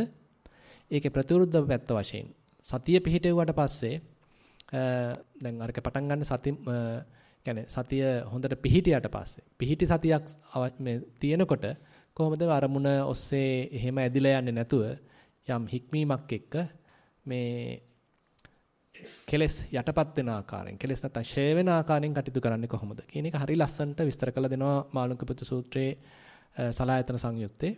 ඉතින් මේ විදිහට ඉතින් බලුවාම වයස් ભેදයකුත් නැහැ කියලාත් කියන්න පුළුවන්. ඉතින් අපේ උනන්දුව තමයි අවශ්‍ය වෙන්නේ. අපිට මේ සඳහා යම් කැපකිරීමක් කරන්න අවශ්‍ය වෙනවා. ඉතින් ඒකෙත් අපි හිතුවොත් මේක කරන්න අනිකුත් සියලු වැඩ බහා තබලාම කරන්න ඕනේ කියලා එහෙමමත් නෙමෙයි. ඒ කියන්නේ දැන් බුදුරජාන් වහන්සේ පෙන්වන පාරේදී අපි හැමදාම මේ ඉඳගෙනම මේක කරන්න ඕනේ, සක්මනේදීම විතරක් මේක කරන්න ඕනේ කියලා එකක් නැහැ. අනිකුත් වැඩ කටයුතු වලදීත් අනිවාර්යයෙන්ම සිහිය පිටවන්න පුළුවන්. අපි තනියෙන් කරන වැඩ හුඟක් තියෙනවානේ. ඒ තනියෙන් කරන හැම වැඩකදීම සිහිය පිටවන්න පුළුවන්. අතිත් අයගෙන් බාධා අඩුයි ඒ අවස්ථාවේදී. දත් ටික මදිනකොට සිහිය පිටවන්න පුළුවන්. මූණ හොදනකොට සිහිය පිටවන්න පුළුවන්. සිවුර පෙරවනකොට සිහිය පිටවන්න පුළුවන්. ඊළඟට අපි හිතමු දානේ වළඳනකොට සිහිය පිටවන්න පුළුවන්. ඊට පස්සේ අපි හිතමු අපි වන්දනාවක් කරනවා. ඒ වන්දනාවේදී සිහිය පිටවගෙන ඒ කටයුත්ත කරන්න පුළුවන්. ඉතින් මේ විදිහට අපිම හරීම කියන්නේ පොඩ්ඩක් අපේ චරිතයට අදාළව කොහෙද මට සිහිය පිටවන්න පුළුවන් කියලා අපිම පොඩ්ඩක් හොයලා බලන්න ඕනේ. මොකද අපිනේ දන්නේ අපි යෙදෙන කටයුතු මොනවද කියලා. එතකොට ඒ දැනගෙන ඒ තැන්වලට මේක යොදන්නයි තියෙන්නේ. දැන් වැඩේ නවත්තනවා නෙමෙයි. වැඩේ කරන අතරෙම එතෙන්ට සිහිය කියන එක ඈඳ ගන්නවා. එතකොට අන්න අපිට ශක්තිය ලැබෙනවා මේ වැඩෙත් යනවා සිහියත් ඒකට එකතු වෙලා. නැත්තම් අපි බස් එකේ යනවා. බස් එකේ යනකොට වටපිට බල ඔහේ යනවා වෙනුවට පුළුවන් ද මේ ඉන්න ඉරියව්වේ හිත තියාගෙන යන්න. නැත්තම් මේ හුස්ම ගැනීමේ ක්‍රියාවලියේ හිත තියාගෙන යන්න. පිම්බීම හැකිරීමේ හිත තියාගෙන යන්න. මොකද අපි හිතමු පැයක් දෙකක් අපි ඔහෙට ඉඳගෙන යන්නයි තියෙන්නේ මේ බස් එකේ යනකොට. එතකොට අපිට පුළුවන් මේ අවස්ථාවෙන් ප්‍රයෝජන ගන්න. ඒ වගේ ටිකක් අපි අපේ චරිතයේ අපි නැත්නම් අපි ගත කරන ජීවිතේ කොහොමද මේ සතිය ජීවිතයට කොහොමද සතිය එකතු කරගන්නේ කියලා අපි දක්ෂ වෙන්න ඕනේ මේක එකතු කරගන්න. මොකද කාර්ය බහුල ජීවිතයක් නම් ගත කරන්න සමහරවිට මේක වෙනුවෙම පැය ගණන් ගත කරන්න බැරි වෙයි. නමුත් අපි කරන වැඩේට මේක එකතු කරගත්තාම අර වෙන හානිය අඩුයි. ඒ කියන්නේ නැත්තම් අපි මෙතන දිනු කරපේක දැන් අපි හිතමු ඔන්න අනිද්දාට ගියාට පස්සේ මේක ආයි බොඳ වෙලා යනවා. නමුත් අපි ටික ටික මේ හදාගත්ත එක රැක ගන්න නම් අපේ එදිනදා ජීවිතයේ කටයුතු වලදීත් මේ සතිය පිහිටවන්න පොඩ උත්සාහන්ත වෙන්න ඕනේ. එතකොට අන්න හැකියාව ලැබෙනවා මේක රැක ගන්න. මොකද අපි දැන් දවස් 5ක් ඔන්න අපි තුමු සායනසල සෑහෙන උත්සාහයෙන් වීරයෙන් මේ කටයුත්ත කරනවා. යම් සිහියක් දිනු වෙනවා. දැන් ඕක අපි හිතමු රැකගත්තේ නැත්නම් ඕක ආයි ඉතින් අර බිඳුවටම බහිනවා. ඉතින් ඒ වගේ මොකද අපි දන්නවනේ අපිට ප්‍රයෝජනවත් දෙයක් අපිට යහපතක් කරන දෙයක් දිනු කරගන්න අපහසුයි. හැබැයි අපිට අයහපත කරන දෙයක් අපේ හානිය පිණිස පරිහානිය පිණිස හේතුන දෙයක් නම් අපිට හරි පහසුවෙන් කරගන්න පුළුවන්. ඒ නිසා තේරුම් අරගෙන මේ දේ අපේම මේ විමුක්තියක් සලසන දේ අපේම නිවනක් කරා අපි යොමු කරන දේ දිනු කරගන්න ඉතින් අපි යම් වෑයමක් දැරීම අත්‍යවශ්‍ය වෙනවා. ඉතින් ඒ වෑයම දරද්දී අපි යම්කිසි සාර්ථකත්වයක් ලබනවා නම් අන්න තමන්ගෙම උවමනාවක් වෙනවා මේක තව කෙනෙකුට කියලා දෙන්න. නැත්තම් ඉතින් අර අපි මුකුක්වත් කරන්නේ නැතුව තව කෙනෙකුට කියලා දීලා ඒකේ එච්චර එන්නේ නැහැ. නිකන් වෙනත් විෂයක් වගේ නෙමෙයි. දැන් අපි හිතමු අපි ඔන්න පාලි දන්නවා. ඉතින් පාලි ටිකක් ඉගෙනගෙන පාලි කියලා දෙන්න පුළුවන්. නමුත් මේකෙදි තනිකරම ප්‍රායෝගික පැත්තක් නෙමෙයි අපි කතා කරන්නේ. අපිට තේරෙන්න ඕනේ මේ කතා කරන සතිය කියන්නේ මොකද්ද? හිතේ තියෙන ඒකාග්‍රතාවයක් කියන්නේ මොකද්ද කියලා අපිටම තේරෙන්න ඕනේ. ඉතින් සතිය දියුණු කරගෙන යනකොට හිත නිකන් එක අරමුණක අපිට ඕමනා අරමුණේ ටිකක් වැඩි වෙලාවක් රැඳිලා ඉන්න පුළුවන් ගතියක්. අපිට ඒක දැනෙන්න ඕනේ. මේ ඉස්සෙල්ලා වගේ නෙමෙයි ඉස්සෙල්ලා නම් අතෝරක් නැතුව අරමුණෙන් අරමුණට පැනමයි ගියේ. හැබැයි දැන් එහෙම එකක් නැහැ. දැන් පොඩ්ඩක් මං කියුවාම කියන දේ අහනවා. හිත ටිකක් මෙල්ල වෙලා, හීලා වෙලා. දැන් ඔන්න මං හුස්ම රැල්ලක් බලනවා. ඊට පස්සේ හිත එළියට ගියේ නැහැ මේකෙම හිටියා. තව හුස්ම රැල්ලක් බලනවා. ඒ එළියට ගියේ නැහැ මේකෙම හිටියා. කියලා අන්න Tamanට තේරෙනකොට මගේ උවමනාව තියෙන්නේ මේ හුස්ම රැල්ලේ සිහිය පවත්වන්න. එතකොට අන්න අඛණ්ඩව හුස්ම රැලි අපි දුමු 10ක්. ඔන්න සිහිය පැවැත්තුවා. ඔන්න ඊළඟ දවසේ කරා. ඔන්න හුස්ම රැලි 11ක් පුළුවන් වුණා. ඊළඟ දවසේ හුස්ම රැලි 15ක් පුළුවන් වුණා. Tamanටම තේරෙනවා. එතකොට මේකේ යම් වර්ධනයක්. හරිම ප්‍රායෝගිකයි එතකොට. අන්න ඒ වගේ ඉතින් අපි මේක ප්‍රායෝගිකව හදාරනවා නම් ඇතුලේ ගුණයක් දිනුනවා. ප්‍රායෝගිකව හදාරනවා නම් අන්න අපිට තේරෙනවා මේ අපි දරන නැත්නම් මේ කරන අභ්‍යාසය හරහා මනසේ යම් හැකියාවක් වර්ධනය වෙනවා. නැත්තම් මේ හුස්ම දිහා බලනවා කියන එකෙන් අපි මේ නයිට්‍රජන් ඔක්සිජන් බලනවා නෙවෙයිනේ. මේක පාවිච්චි කරනවා නිකන් උපකරණයක් වශයෙන්, ආයුධයක් වශයෙන්, උපක්‍රමයක් වශයෙන්. එහෙම නැත්තම් අභ්‍යාසයක් වශයෙන්. ඒ අභ්‍යාසයේ නැවත යෙදෙන්න ඔන්න හිතේ යම් හැකියාවන් දිනු වෙලා එනවා. කොහොමද මේ අරමුණකට හිත නංවන්නේ? දැන් අපි දන්නේවත් නැහැනේ සාමාන්‍යයෙන් අරමුණක් කියන්නේ මොකද්ද කියලාත් අපි සාමාන්‍යයෙන් දන්නේ නැහැ. ඔහේ නිකන් හිත දුවනවා. නමුත් දැන් ආනාපාන සතිය වඩනකොට ඔන්න තේරෙනවා මේ ආස්වාසයක් ප්‍රස්වාසයක් කියලා දෙයක් තියෙනවා. මේ ආස්වාසයේ විස්තර දැනගන්න නම් ඒ ආස්වාසයට හොඳට අභිමුඛව අපේ සිහිය පවත්වන්න ඕනේ. අපේ අවධානය හොඳට දැන් අපි හිතන්න මේකේ කියලා ආස්වාසය. මේ ආස්වාසය බලන හිත මේක නම් අපේ අවධානය. මේ අවධානය හොඳට මේකට අභිමුඛව තියෙන්න ඕනේ. අන්න එතකොට තමයි මේකේ විස්තර ටික හොඳට අහුවෙන්නේ. නැත්නම් නිකන් අපි ලාවට ওই පැත්තෙන් බැලුවට ඈත ඉඳන් බැලුවට මේ පැත්තෙන් බැලුවට මේකේ විස්තර ටික පේන්නේ නැහැ. හොඳට මේ අරමුණට හිත අභිමුඛ කරන්නේ කොහොමද? අන්න ඒක අහුවෙනවා. ඔය මොකද්ද සතියේ මේ සතියේ එක මට මතකද දැන් අර ලක්ෂණ රස පච්චුපට්ඨාන පදට්ඨාන කියලා විස්තර කරනවානේ. ඒකේ එක රසය හෝ පැත්තක් තමයි ආරම්මනාභිමුඛ භාව පච්චුපට්ඨාන. පච්චුපට්ඨානය තමයි කියන්නේ සතියේ. සතියේ පච්චුපට්ඨානය කියන්නේ මේ අරමුණට හොඳට අභිමුඛ වෙන බව. පැත්තකිනුත් නෙමෙයි ඈතිනුත් නෙමෙයි අරමුණ මගහැරිලත් නෙමෙයි හොඳට අරමුණක් මතුවෙනවත් එක්කම ඔන්න මේ අපේ ඒ සතිමත් භාවයේ අරමුණටත් එක්ක මුහුණට මුහුණලා ඉන්නවා. එතකොට තමයි අන්න මේ අරමුණේ විස්තර ටික දැක ගන්න හම්බෙන්නේ. ඉතින් මේ දේවල් අපි ප්‍රායෝගිකව තේරුම් ගන්නවා. මුලදී ඉතින් අරමුණ එහෙට යනවා මෙහෙට යනවා අරමුණ අපිට මගහැරෙනවා. හිතන දැන් අපි ආනාපාන සතිය වඩනවා. අපි තුන් හුස්ම රැලි අපි ඔන්න පැයක් විනාඩි පැය භාගයක් වඩ වෙයි කියලා හිතන්න. ඉතින් එතකොට හුස්ම රැලි කීයක් තියෙනවද? පැය භාගයකට සාමාන්‍යයෙන් හුස්ම රැලි අපි හිතමු 300ක් තියෙනයි කියලා. නිකන් උදාහරණයක් වශයෙන් මේ 300න් මට කීයක් බලන්න පුළුවන්ද? කීයක් මගහැරෙනවද? නේද? සාමාන්‍යයෙන් අපි තුන් යාන්තම් හුස්ම රැලි 10ක් බලාගත්තා කියලා. ඉතින් එතකොට 290ක්ම මගහැරිලා. ඒ 290 මගේ හිත තියලා තියෙන වෙන කොහෙදෝ.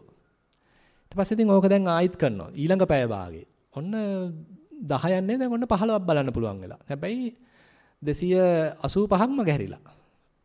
අන්න ඒ වගේ අපි ටිකක් අර හොඳට මේ ගැන වෙන පැති වලින් බලනකොට තේරෙනවා මේ අරමුණක් කියලා දෙයක් තියෙනවා. හැබැයි මේ අරමුණ මග හැරෙනවා මට. ඇයි මග හැරෙන්නේ? හිත වෙන කොහෙදෝ. හිත ඔන්න අතීතයට ගිහිලා මොකක්කෝ එකක් අල්ලගෙන ඉන්නවා. නැත්නම් අනාගත සිහිනයක් මවමවා ඉන්නවා. මේ බලන්න ඕන අරමුණ මේ හුස්ම. Tamanට එතකොට මේ අරමුණක් කියලා දෙය හඳුනා ගන්නවා. රූපී අරමුණක්, රූපාරම්මණයක්, රූප කර්මස්ථානයක්. එතකොට අපි හඳුනා ගන්නවා. ඒ රූප කර්මස්ථානෙට නැවත අපි හිත නංවනවා. විතක්කය කියලා අපි කියනවා. ඒ අරමුණට හිත නංවීම විතක්කය කියලා කියනවා. එතකොට ඒ විතක්කය අපි ශක්තිමත් කරලා ගැනීම අත්‍යවශ්‍යයි. ඒ කියන්නේ දැන් අපි ඔය මෙනෙහි කිරීමත් විතර්කයේ එක්තරා අන්දමකින් කියනවනේ රළු අවස්ථාවක් කියලා කියන්න පුළුවන්. අපි වචනයෙන්ම ඒක කියනවා. මේ පාදයක් ඔසවනකොට ඒ එසවීම මේ ක්‍රියාවලියට අපේ හිත නැංවීම තමයි විතක්කය. ඒකට අපේ වචනයකුත් දැම්මා ඔන්න මෙනෙහි කිරීමක් කියලා. ඔන්න ඔසවනවා කියලා. ඒක තිය අත්‍යවශ්‍ය නැහැ. පස්සේ අපේ හිතට ඒ හැකියාව ආවට පස්සේ මේ මෙනෙහි කිරීම අවශ්‍ය නැහැ. විතක්කේ විතරක් අරගෙන යන්න පුළුවන්. හොඳට ලස්සනට මේ අරමුණ නැත්තම් මේ ක්‍රියාව ක්‍රියාත්මක වෙනවත් එක්ක කායික ක්‍රියාව ක්‍රියාත්මක වෙනවත් එක්ක අපේ මානසිකවත් මනසත් එතෙන්ට යොමු කරන්න පුළුවන්. විතර්කයට නංවන්න පුළුවන්. විතර්කය එතෙන්ට යොදනවා. අරමුණට හිත නංවනවා. අරමුණට හිත නැංවීම තමයි විතක්කය කියලා කියන්නේ. ඒ අරමුණේම හිත හසුරවනවා, ਵਿਚාරය. මේ විදිහට හරි ලස්සන්ට ඒ සමාධි අංග ටික සකස් වෙලා එනවා. ඉතින් ඒව තමයි පොඩ අපි ප්‍රායෝගිකව හදාරන්නේ. මුලදී ඉතින් එච්චර තේරෙන්නේ නැහැ. නමුත් පස්සේ තේරෙනවා මෙතන තියෙන අමුතුම මේ තාක්ෂණයක් තියෙනවා මෙතන. අරමුණක් කියලා දෙයක් තියෙනවා. අරමුණට මේ අපේ අවධානයේ නැංවීමක් තියෙනවා. ඊට පස්සේ නැංවුවාට පස්සේ මේ අරමුණේම හිත හසුරවනවා. ඒ හිත හසුරවනකොට තමයි අන්න විස්තර ටික පේන්නේ. හොඳට ඒ අරමුණේ විස්තර ටික පේනවා නම් අන්න මේකෙන් යම් ඕජාවක් ගන්න පුළුවන්. මේකේ තියෙන ඒ රසයක් මතු කර ගන්න පුළුවන්. ඊට පස්සේ දැන් මේ විදිහට හොඳට මේ අරමුණේ විස්තර පේනවා කියන්නේ විචිකිච්ඡාවක් නැහැ. හිතේ විචිකිච්ඡාවට ඉන්න හැකියාවක් නැහැ. දැන් උතන අපි දන්නවනේ නීවරණ පහක් තියෙනවා.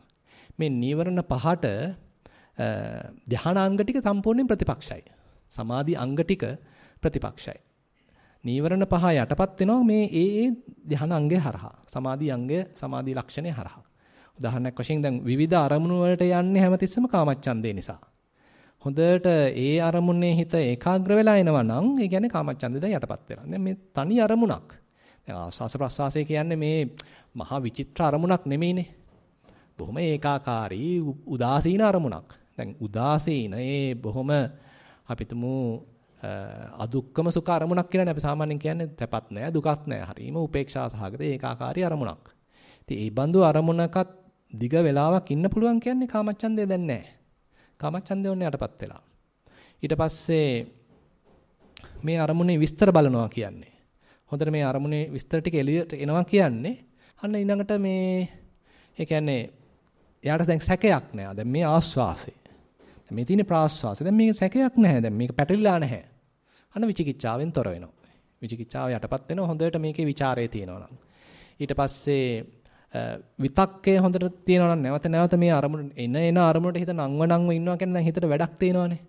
ඒ කියන්නේ යාට නිින්දට යන්න බෑ. අන්න තීන මිද්දයක් නෑ දැන්. ඉතින් තව විතක්කේ කියන එක එතකොට තීන මිද්දේට පටහැනි වෙනවා. ඊළඟට විතක්ක ਵਿਚාර පීති. දැන් ප්‍රීතියක් මත වෙනවා දැන් වැඩේ සාර්ථකයි. හිතන්න දැන් ඔන්න ඒ අරමුණේ හොඳට හිත ඉන්නවා. වෙන පැතිවල දුවන්නේ නැහැ. දැන් ඔන්න වැඩේ සාර්ථක වුණා. නම් ඒකාග්‍ර වෙලා දැන් අපිට උමනා වැඩේ හරි ගියාට පස්සේ පුංචි ප්‍රමෝදයක්. ඒ වගේ අර ලස්සන්ට ඒ දැන් මොකද අපි ලොකු ප්‍රයත්නයක් කරහානේ මේක වෙන්නේ. ඉතින් අර එක අතකින් මුලදී එකපාරට හරියන්නේ නැහැ. මුලදී නගලනවා එහෙට දානවා මෙහෙට දානවා කකුල් රිදෙනවා අරවා රිදෙනවා මේවා රිදෙනවා නැගිටිනවා යතල්ලා දානවා. ඉතින් ඔහොම කළා දැන් ඔන්න යන්තම් හරි ගියා. හරි ගියාට පස්සේ පුංචි ප්‍රමෝදයක් පහළ වෙනවා. ඩේ මේක හරි ගියා නේ කියලා පුංචි යන පොඩි සතුටක්. ඒක ප්‍රීතියකට දක්වා යන්න පුළුවන්. ප්‍රමෝදය ප්‍රීතියක් දක්වා යනවා. ඉතින් ප්‍රීතියක් තියෙනවා නම් ව්‍යාපාදේ නැහැ. ප්‍රමෝදයක් තියෙනවා නම් ව්‍යාපාදේ නැහැ. ඉතින් සතුට සැහැල්ලුව මතුවලා එනවා කියන්නේ ව්‍යාපාදේ නැහැ. එතකොට ව්‍යාපාදය කියන මොකද්ද? නීවරණය. ව්‍යාපාදෙන් කියන නීවරණය එන්න විදිහක් නැහැ අපිට ප්‍රීතිය කියන ධාන අංගය තියෙනවා. නැත්නම් ප්‍රීතිය කියන සමාධි අංගය තියෙනවා. ඒතර හරිය ලස්සනට මේක පෙළ ගැහිලා එනවා. කියන්නේ හොඳට ඒ සමාධි අංග ටික සකස් වෙනවා කියන්නේ ඒවා අරගලන්ට ඇටැක් කරනවා. විතක්කේ විසින් තීන මිද්දේට පහර දෙනවා. ඊළඟට ਵਿਚාරයේ විසින් විචිකිච්ඡාවට පහර දෙනවා.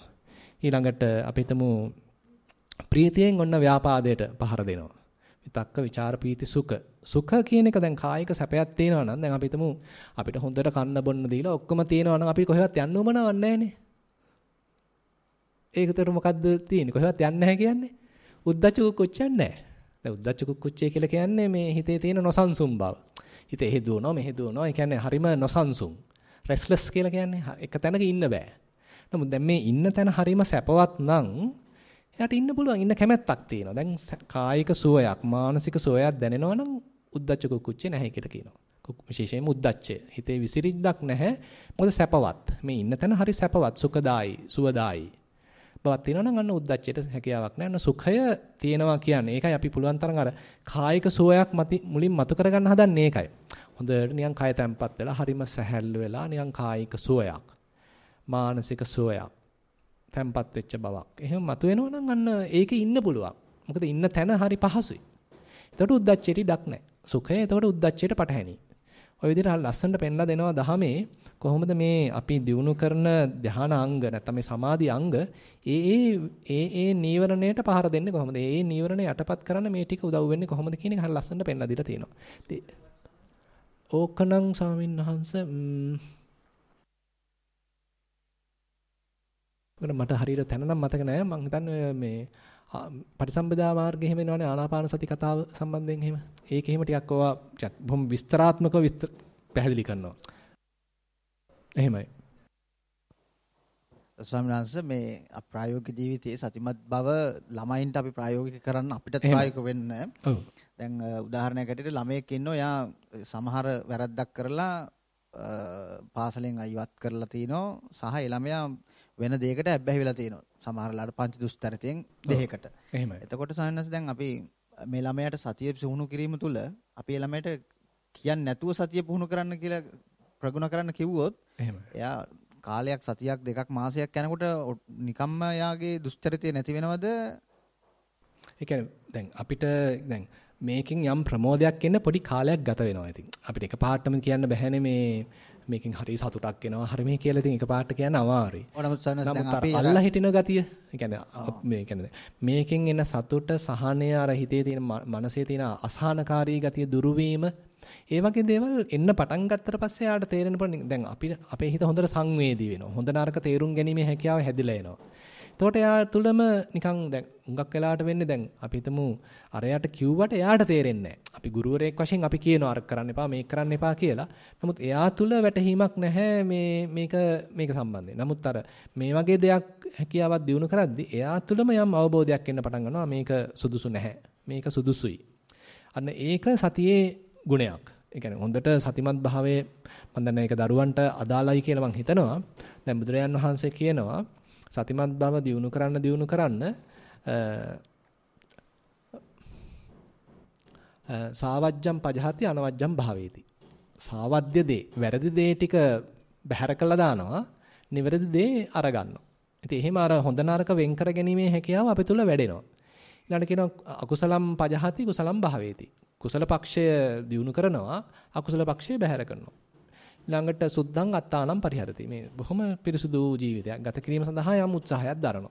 ඉතින් ඒ හැකියාවන් ටික මේ දැන් මොකද අපි මේ හදන්නේ දැන් හුඟක් වෙලාවට වෙන්නේ අපේ මනසෙන් හදාගත්ත කතන්දරයක් ඔස්සේනේ අපි සාමාන්‍යයෙන් ඉන්නේ හදාගත්ත චිත්‍රයක්.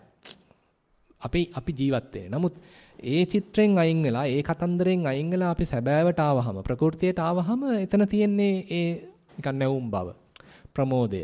අන්න ඒ හරහා එක්තරාන්දි මෙතෙන්දි මට සුදුසු දේ කුමක්ද? මං ඉන්න තැනට සුදුසු දේ කුමක්ද? මගේ නිලයට, මං ගත කරන ජීවිතයට මොකක් හරි ඒකට සාපේක්ෂව මට ගැළපෙන දේ කුමක්ද කියලා අන්න යා ඇතුළට නිකන් නැමිලා බලන්න පුළුවන් හැකියාවක් හැදිලා එනවා. එතකොට ඉතින් ලස්සනට අර බුදුහාමුදුරුවෝ කියන ඒ කියන්නේ කුසලය භාවිතා කරනවා, ඒක වඩනවා, කුසලය බැහැර කරනවා කියන එක නිකන් ඉබේ එන්න ගන්න ඕනේ. ඊළඟට වැරදි දේ අයින් වෙලා නිවැරදි දේ තව වඩනවා කියන එක එන්න ගන්න ඕනේ. ඊට පස්සේ ඔන්න දැන් එතකොට එහෙම වෙනවා කියන්නේ මෙයාගේ ජීවිතේ පිරිසුදු වෙනවනේ නේද? අකුසල් ටික බැහැර වෙනවා, කුසල් ටික වැඩෙනවා, වැරදි දේවල් ටික අයින් වෙනවා, නිවැරදි දෙයක් වැඩෙනවා, ලං කර ගන්නවා කියන්නේ මෙයා පිරිසුදු ජීවිතයකට අවතීර්ණ වෙනවා. ඒක විශේෂයෙන් මතු කරලා කියන්නේ නෙමෙයි අතන තමයි දිනු කරන්න කියන්නේ. මේක වැඩිම හරහා පොඩ එයාගේ නැඹුරුවක් ඒවි කියලා අපිට පොඩ්ඩක් නිරීක්ෂණය කරත හැකියි ඉතින්. නිරීක්ෂණය කියන්නේ අපි නිකන් ඇහැ ගහගෙන ඉන්න ඕනේ, අස් මට්ටමේ තියාගෙන ඉන්න පුළුවන්. ඉතින් යම් පරිවර්තනයක් වෙන්න ඉඩ තියෙනවා. වෙන්න පුළුවන්. මොකද දැන් උදාහරණයක් වශයෙන් දැන් පුංචි ගෑනු ළමයෙක් ලියපු කමටහන් වාර්තාව අපි දවසක් කියෙව්වේ. දැන් ඒකෙදි එහෙම යාර යම් උත්සාහයක් දරනවානේ. මේ මම මෙතන ඉඳන් වෑන් එකට යනකොට පියවර කීයක් තියුණාද? දුවගෙන යනකොට මම වෙනදාට නම් ඔහේ කලබලෙන් ගියේ. නමුත් මම එදා පොඩ්ඩක් සිහියෙන් යන්න උත්සාහන්ත වුණා. නිකන් එයාට පොඩි අභියෝගයක් දෙනවා. පුතා මේක නිකන් දැන් ඔය අපිට එකපාරටම ළමයින්ට කියන්න බෑනේ ඔයා භාවනා කරන්න කියලා. එහෙම කියන වෙනකොට එයා කියනවා පුතා ඔයා නිකන් බලන්න මෙතන ඉඳන් අතෙන්ට යනකොට පියවර කීයක් තියෙනවද? දැන් පියවර ගණන් කරන්න කියලා කියන්න පුළුවන්. මෙතන 1 2 3 4 ඉතින් මිනිස්සයා ගණන් කරන්න ගන්නවා. ඊට පස්සේ අනිස්ක මේ හාමුදුරනේ මෙන්න පියවර 20ක් තිබුණා. ඒවා එනකොටත් බලන්න ඒ ගානමද තියුනේ කියලා. අන්න ඒ වගේ නිකන් අර උපක්‍රමශීලීව පාරට දාගන්නයි තියෙන්නේ. සයිනස්. ගරු ස්වාමීන් වහන්සේ මේ කර්මස්ථාන වාර්තාවක් වශයෙන් ලිව්වේ නැහැ. එහෙමයි. නමුත් මට දැන් අර කලින් මේ අර නීවරණ ධර්ම ටිකට අනිත් ධර්ම කාරණා ඇටැක් කරන ආකාරය පිළිබඳව කියපු නිසා මේ ඉදිරිපත් කරන්න හිතුණා. මම දැන් සක්මන් භාවනාවට මුල් කාලේ නම් බොහොම හිමින් තමයි සක්මන් කළේ.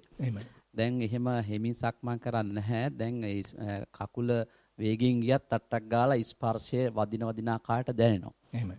ඒ නිසා දැන් මට නිකන් සක්මන් කරනකොට දැන් ටික වේගය නිකන් වැඩි වෙලා යනවා.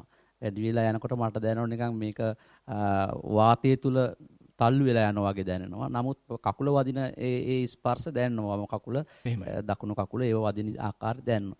ඒ සක්මන් භාවනාවේදී දැන් පරියංක භාවනාවේදී මම දැන් හුඟ කාලයක් කළා මේ පිම්බීම හැකිලිම. නමුත් මම මෙහෙට ආවට පස්සේ වෙනසකටත් එක්ක ආස්වාස ප්‍රාස්වාසයේ බැලුවා. එහෙමයි. එතකොට මට අර පිම්බීම හැකිලිමේදී එකඟ කරගත්ත හිත නිසා වෙන්නේ නැති ආස්වාස ප්‍රාස්වාසයත් හොඳට දැනෙන්න පටන් ගත්තා. එහෙමයි. හිතෙහි එකඟ කරගෙන භාවනා කිරීමේදී මට ආස්වාස ප්‍රාස්වාසය ගෙවි ගිහිල්ලා නොදෙනී ගිහිල්ලා මට වෙනත් අරමුණක් එන්නෙත් නැහැ. නමුත් මට ආස්වාස ප්‍රාස්වාසය දැනෙන්නෙත් නැහැ.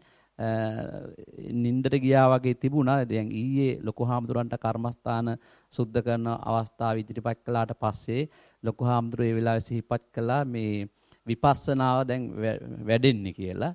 මම එහෙම නිසා දැන් ආස්වාස ප්‍රාස්වාසය දැනෙනකොට අර නොතේරී යන තැන මම අනිත්‍ය ලක්ෂණය එතෙන්දි බැලුවා. අනිත්‍ය ලක්ෂණය බලනකොට මට දැන් ආස්වාස වාතයේ කැඩෙන බිඳෙන තැන් පේන්න පටන් ගන්නවා. ඊළඟට ප්‍රාස්වාස වාතයේත් කැඩෙන බිඳෙන තැන් වෙනස් වෙන ආකාරය පේන්න පටන් ගන්නවා. ඒ එක්කලම මට දැන් නිකන් පැයේ වෙලාව මදි වගේ දැනෙනවා. දැන් ගොඩාක් ඒවා පේන්න පටන් ගන්නවා. හරි. දිගට එන්න පටන් ගන්නවා එහෙම පේන්නේ. ගොඩාක් ඒවා එනවා එහෙම. හරි. ඒක හොඳයි සනස්. දැන් ඒ කියන්නේ අපි දැන් එක එක මට්ටම් වලින් අහුවෙන්න පුළුවන්. ඇතම් කෙනෙක් කායानुපස්සනා මට්ටමේදීම ඔය විපස්සනා පැත්තට හැරෙනවා. එතකොට අපිටම දැන් බුදුහාඳුරෝ කියනවානේ අපිටම සතිපට්ඨාන සූත්‍රය ගත්තොත් සමුදය ධම්මානුපස්සීවා කායස්මින් විහෙරති. වය ධම්මානුපස්සීවා කායස්මින් විහෙරති. මේ පැත්තත් තමයි දැන් එන්න ගන්න. දැන් අපි ඔතෙන්දී මුලදී මේක ආස්වාසයක්ද මේක ප්‍රස්වාසයක්ද කියලා බලනකොට තාම ඉන්නේ අපි සංකල්පවල. නමුත් ඕක තව සියුම් වෙලා ගිහිල්ලා අපිට ඒ ආස්වාසයක්ක ප්‍රස්වාසයක්ක කියන සංඥාව අයින් වෙලා මෙතන දැන් ඔන්න පුංචි දැනීමක් විතරයි තියෙන්නේ. ඇතිල්ලීමක් තියෙන්නේ, චලනයක් තියෙන්නේ, කම්පනයක් තියෙන්නේ කියලා අර ධාතු ලක්ෂණ ටික මතුවෙනවා කියන්නේ ඔන්න හිත ලස්සනට විපස්සනාවට නිකන් හැරුණා. ඒ ධාතු ලක්ෂණ ටික මතු කරගන්න ඕනේ. මතු වුණාට පස්සේ දැන් බලනවා මේවා කොහොමද පටන් ගන්නෙ කොහොමද. දැන් එතන දැන්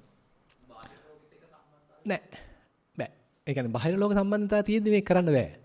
يعني අපි එතෙන්ට එනවා කියන්නේ දැන් ස්වාමීන් වහන්සේට උදාහරණයක් වශයෙන් කියන්න මේ ලක්ෂණ ටික මතුවෙනකොට හුස්ම තියෙන්නේ කොහෙද කියලාවත් අහුවෙන්න බෑ. අපි හිතන් ඉන්නවනේ හුස්ම නම් මෙන්න නාසිකාග්‍රේ තියෙන්නේ කියලා. නමුත් හොඳට හිත අවධානයට ගානට මේකට බැසගෙන මේ විස්තර ටික මතු කරගෙන ඉන්නකොට මේ නාසිකාග්‍රේ මේක තියෙන්නේ අද ඇවිල්ලා සෙනසුරාදාය මං ඉන්නේ නිස්සරණවනේ මොකක්වත් තියෙන්න බෑ. ඒ ඔක්කොම බැහැර වෙලා ලස්සනට මේ ධාතු ලක්ෂණ ටිකක් විතරයි. මේ තදවීමක්, මේ සැලවීමක්, කම්පණය වීමක්, චලනය වීමක්, උණුසුමක්, සිසිලක් මේ හැම එකක්ම දිහා හොඳ අවධානයෙන් බලන්න. හරි පිරිසුදු යට යන්නේ එතකොට. හරි පිරිසුදු විපස්සනාවක්. ඒ ලක්ෂණය හඳුනා ගන්නවා. ඒ ලක්ෂණය හඳුනා ගන්නවා. මේ කියන්නේ විපස්සනාව ගැන කියද්දි කියනවා මේ දැන් සම්මතය ගැන නම් කියනවා ආරම්මන උපනිජ්ජායනය කියලා. මේකට කියන්නේ ලක්ෂණ උපනිජ්ජායනය කියලා. මේ හොඳට ඒ අරමුණේ ලක්ෂණ දැන් බලන්නේ. අරමුණ නිකන් මතු පිට නෙමෙයි අපි ඉන්නේ. අරමුණේම කිඳා බහැලා මේකේ තියෙන නිකන් සාරය බලනවා වගේ. ලක්ෂණ ටික බලනවා. ඒ ලක්ෂණ ටික අහු වෙනකොට ඉතින් වෙන දේවල් බෑ. ලස්සනට මේක විතරයි. ඒකන්න බලනවා දැන් මේ මතුවෙන එක කොහොමද මතුවෙන්නේ? කොච්චර වෙලා මෙයා ඉන්නවද? කොච්චර ඉක්මනට මෙයා නැති වෙනවද? අන්න ඒ වගේ නිකන් අර පුංචි දරුවෙක් නිකන් අර පරීක්ෂණයක් කරන්නේ. ඒ කුතුහලය තමයි අපිට අවශ්‍ය නිකන් අර හිතට අඩු කාලය තියෙන්නේ. ඉතින් එතකොට ඉතින් ආයි මේක අනිත්‍යයි කියලා කියන්න බෑ. අනිත්‍ය තමයි පෙන්වන්නේ. බලනකොට වෙලා ඉවරයි. එච්චරට ෂණිකව මේක පේන්න ගන්නවා අස්පනා පිට මේ අනිත්‍ය පෙන්නනවා ඒගොල්ලෝ. අපි මේ බලෙන් අනිත්‍ය කරනවා නෙමෙයි. මේ බුදුහාඳුර කිව්වට අනිත්‍ය වෙනව නෙමෙයි. මේ අස්පනා පිට හොඳට සමාධි හිතකින් බලද්දි පෙන්වන්නෙම ඕක ඉතින්. ඉතින් ඔක බලන්න අන්න හොඳට මේකේ කියන්නේ ත්‍රිලක්ෂණේ වැටෙන්න ගන්නවා. ඒ නැවත බලන්න ඔන්න මේක අනිත්‍ය ලක්ෂණය වැටෙනවා. මේකෙන් නැවත පෙළෙන බව දුක්ඛ ලක්ෂණයක් වැටහෙනවා. ඊට පස්සේ මේක අතෝරක් නැතුව මේ යන මේ බඳු ප්‍රවාහයක කොහොමද මම කෙනෙක්ව පණවන්නේ? කොහොමද මෙතන මම ඉන්නවද? මෙතන ආත්මයක් තියන්න පුළුවන්ද කියලා. නෑ ඔය හැදිලා එනවා සායන. දැන් මෙතන මේ වැඩේ හරහාත් සතිය වැඩෙනවානේ. ඒ කියන්නේ සතිය වඩන්න කියලා එක මේ අපි වම දකුණම කරන්න අවශ්‍ය නැහැ. දැන් මේ අපි කරන කටයුත්ත හරහා හොඳ තීක්ෂණ සතියක් හැදෙනවා. එතකොට මේ විපස්සනාව හරහා අරව නිකන් හොඳට මුවහත් කරලා ගන්නවා. හොඳට. වැඩි කරගෙන යන්නයි තියෙන්නේ. හොඳයි එහෙනම් ඉතින් අපි පැයක විතර කාලයක් සාකච්ඡා කරලා තිනවා. එහෙමනම් අපි මෙතනින් අදට සමාප්ත කළා. නැවතත් හවස 5ට ධර්ම දේශනාව තියෙනවානේ. ඔව් වෙන කාට හරි නිකන් අපිට එකතු කරන්න යමක් තියෙනවා නම් නගන්න ප්‍රශ්නයක් තියෙනවා නම් අවස්ථාව තියෙනවා. අපේ තරුණ සායනහසර තුන්නමක් පිටිපස්සේ ඉන්නවා. මොකද හිතන්නේ? කැමති නැද්ද මොකක්වත් ඉදිරිපත් කරන්න? භාවනා කළාද? කරා. කොහෙද පිරෙන? ගාලේ. ඔව් ගාලේ වань දන්න ඔක්කොමලා ගාලේනේ.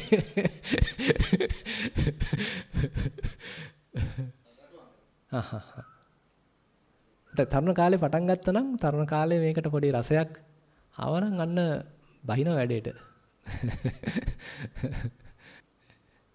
ඒ කියන්නේ මේකට මේ කියන්නේ වැඩේට මේ වෙන්න සම්පූර්ණයෙන්ම අපි කියන්නේ මම කලිනුත් කිව්වේ සියලු වැඩ නවත්තන්න අවශ්‍ය නැහැ. අපිට එහෙමයි. දැනෙන්නේ. ඔව්. අර අපි පොඩ්ඩක් අපේ ජීවිතේට එකතු කරගන්නවා නම් අපිට ඕන උදේ නැගිට්ටාම මම පොඩ්ඩක් කල්පනා කරනවා. බැරිද මට මේ කටයුත්ත 100ෙන් කරන්න. පුංචි අභියෝගයක් දෙන්න තියෙන්නේ. මම නිකන් ඔහේ යනවා වෙනුවනේ අර ඔටෝ පයිලට් නේ අපි දුවන්නේ. ඔහේ දාගත්ත මොකද්ද ඔහේකට ඔහේ අපිව ඇදගෙන යනවා. ඒකෙන් අයින් වෙලා බැරිද මට මේක 100ෙන් කරන්න බැයිද? දත් මදින එක 100ෙන් කරන්න බැරිද? සිවුර පෙරවන එක 100ෙන් කරන්න බැරිද? දානි ටික වළඳන එක මට 100ෙන් කරන්න බැරිද? මම වෙන දේවල් කල්පනා කර අනිත් එක්කන දිහා බලා කරනවා වෙනුවට මට 100 පිහිටවගෙන මේ කටයුත්ත කරන්න බැරිද? කියලා අපිටම අපි අභියෝගයක් දෙනවා. එතකොට තේරෙනවා මේක යම් තැන්වල පුළුවන්. හැබැයි තාම සම්පූර්ණයෙන් බෑ. කමක් නැහැ. එතනින් පටන් ගන්නවා. පොඩ පුරවගෙන යනවා. එහෙමයි සායනස. අපේ ගෞරවනීය ස්වාමීන් වහන්සේ මේ මට තිබෙන ගැටලුවක් තමයි. එහෙමයි. පරයන්ක භාවනාවේදී ආනාපාන සතිය වඩනකොට එහෙමයි. ඒ හුස්ම නවතින තැන සහ ගන්න සහ ආස්වාස ප්‍රසආස කරන අවස්ථාවේ ඒ අතර ගැප් එක ගැනද සායනස කියන්නේ? ඒ අතර එහෙමයි. සමහර වෙලාවට දැන් හුස්ම ඉහළ පහළ යන ගතිය දැනෙන්නේ නැහැ. හරි. දැනෙන්නේ නැති වුනහම ඊට පස්සේ ඒකම නිකන් මුකුත් නොදැනෙන තත්ත්වයට එනවා. හරි. ආවට පස්සේ හරි. නිකන් සාමාන්‍ය නිකන් මේ අර දැස්සට දැනෙනවා නිකන් ලා කහ පාට හෝ නිකන් කොළ පාට වගේ නිකන් ආලෝක වගේ එනවා. එතෙන්දි මම ආපහු කරන්නේ නැවතත් අර සතිය ආස්වාස ප්‍රස්වාසයට අරගෙන මේ කටයුතු කරන්න ගන්නවා. දැන් එතන ඒ අවස්ථාවේදී අපි මොකද කරන්න ඕන කියන එක දැනට සායනහසේ ආස්වාස ප්‍රස්වාසයේ එක්ක යන එකම තමයි හොඳ. කියන්නේ උතන සායනහසේ අහලා ඇති. දැන් ආනාපාන සතියේ හැකියාවක් තියෙනවා. සමාධි පැත්තෙන් වඩන්නත් පුළුවන්, විපස්සනා පැත්තෙන් වඩන්නත් පුළුවන්. නැත්නම් සමත විපස්සනා දෙකටම කර්මස්ථානයක් තමයි ආනාපාන සතිය කියලා කියන්නේ. ඒ නිසා සමාධියත් වැඩෙනවා. ඊට අමතරව විපස්සනා පැත්තකටත් හැරෙන්න ඉඩ තියෙනවා. දැන් හුඟක් වෙලාවට ඔය ආලෝක ස්වභාවයන්ට අපි සාමාන්‍යයෙන් කියන්නේ නිමිති කියලා. ආනාපාන සති නිමිත්ත කියලා සාමාන්‍යයෙන් සමහරට අහලා දිනවත් දන්නේ නැහැ. ඉතින් ආනාපාන සති නිමිත්ත පහළ වෙන්නේ ඔන්න වගේ තමයි පොඩ අපේ සමාධිය වැඩෙනකොට පොඩ නිකන් ආලෝක ස්වභාවයන් නිකන් මතුවෙන්න ගන්නවා. තාම හැබැයි ඒවා මේ තහවුරු වෙලා නැහැ. තාම ස්ථාවර වෙලා නැහැ. ඉතින් එතකොට අපි එකපාරට මේක දිහා බලන්න ගත්තොත් ඒක කැඩෙනවා. දැන් හිතන්න දැන් ස්වාමීන් වහන්සේ ආනාපානය බලනවා වෙනුවට මේ නිමිත්ත දිහා බැලුවයි කියලා. එතකොට ඒක අයින් වෙලා යනවා. ඒ නිසා අපිට කරන්න වෙන්නේ මේ ඒ කියන්නේ ආනාපානය දිහාම තව ටිකක් බලාගෙන යන්නයි තියෙන්නේ. නැවත මම කරන්නේ නැවත ආනාපාන සතිය දිහා බලනවා. මොකද අපෝ නැවතිලා. එහෙමයි. ඔව් ඒ කියන්නේ අරක චුට්ටක් එහෙ තීද්දෙන් ඒක කියන්නේ මේ නිමිත්ත පැත්තකින් තියලා තව පොඩ්ඩක් ආස්වාස ප්‍රස්වාසයත් එක්කම දිගටම යනවා. ඒ දිගට යද්දී අරක නිකන් පොඩ්ඩෙන් ඇවිල්ලා තහවුරු වෙන්න පටන් ගන්නවා. අවසරයි ස්වාමීන් වහන්සේ. අවසරයි මේ වෙලාවට වැඩම කරවන්නට යෙදුනා අපේ අධ්‍යාපන අමාත්‍යාංශයේ පිරිවෙන් ශාඛාවෙහි ප්‍රධාන උපදේශක අවසරයි අපේ දොඩම්පහළ ශ්‍රී රාහුල නායක ස්වාමින්ද්‍රයන් වහන්සේ. අපි පළමුව නායක හාමුදුරන්ට වන්දනා කරලා ඊට පස්සේ අපේ නායක හාමුදුරන්ට පුංචි වචනයකින් ආමන්ත්‍රණය කරන හැටියට ආරාධනා කරනවා. අපි කවුරුත් ඉස්සෙල්ලා වන්දනා කරමු. නායක හාමුදුරුවෝ වැඩම කරලා බොහෝ වෙලාවක් වැඩ ඉඳලා තියෙනවා අපිට සමා වෙන්න ඕන. අපි එකේ ඉඳලා දෙක වෙනකන් අපේ ස්වාමින් වහන්සේලා භාවනා කිරීමේදී සිදුවෙන ගැටලු අවබෝධ කර ගැනීමට සාකච්ඡාවක් කරනවා කර්මස්ථාන වාර්තා සුද්ධ කිරීම කියලා ඒ කටයුත්තයි කරමින් හිටියේ. ඒ නිසා අපේ නායක හාමුදුරුවෝ අපිට සමාව භජනය කරන්න ඕන. මේ වෙලාවේ අපි ආරාධනා කරන නායක හාමුදුරුවන්ට අපේ ස්වාමින් වහන්සේලාට ආමන්ත්‍රණය කරන හැටියට අපේ කම්මඨානාචාර්ය පූජනීය අපේ පඬිත හාමුදුරන් වහන්සේ ඇතුළු භාවනා යෝගීව කටයුතු කරන මේ දිනවල අපේ ධර්මාචාර්යයන් වහන්සේලා අපේ සහෝදර හාමුදුරන් වහන්සේලාගෙන් අවසර මේ වැඩසටහන හෙට දිනේ වගේ අවසන් වෙනවා. ඊට පෙර අතුව සහභාගී වෙලා වහන්සේලාව දැක දිරිගැන්වීමක් හැටියටයි මේ මොහොතට සහභාගී වන්නේ.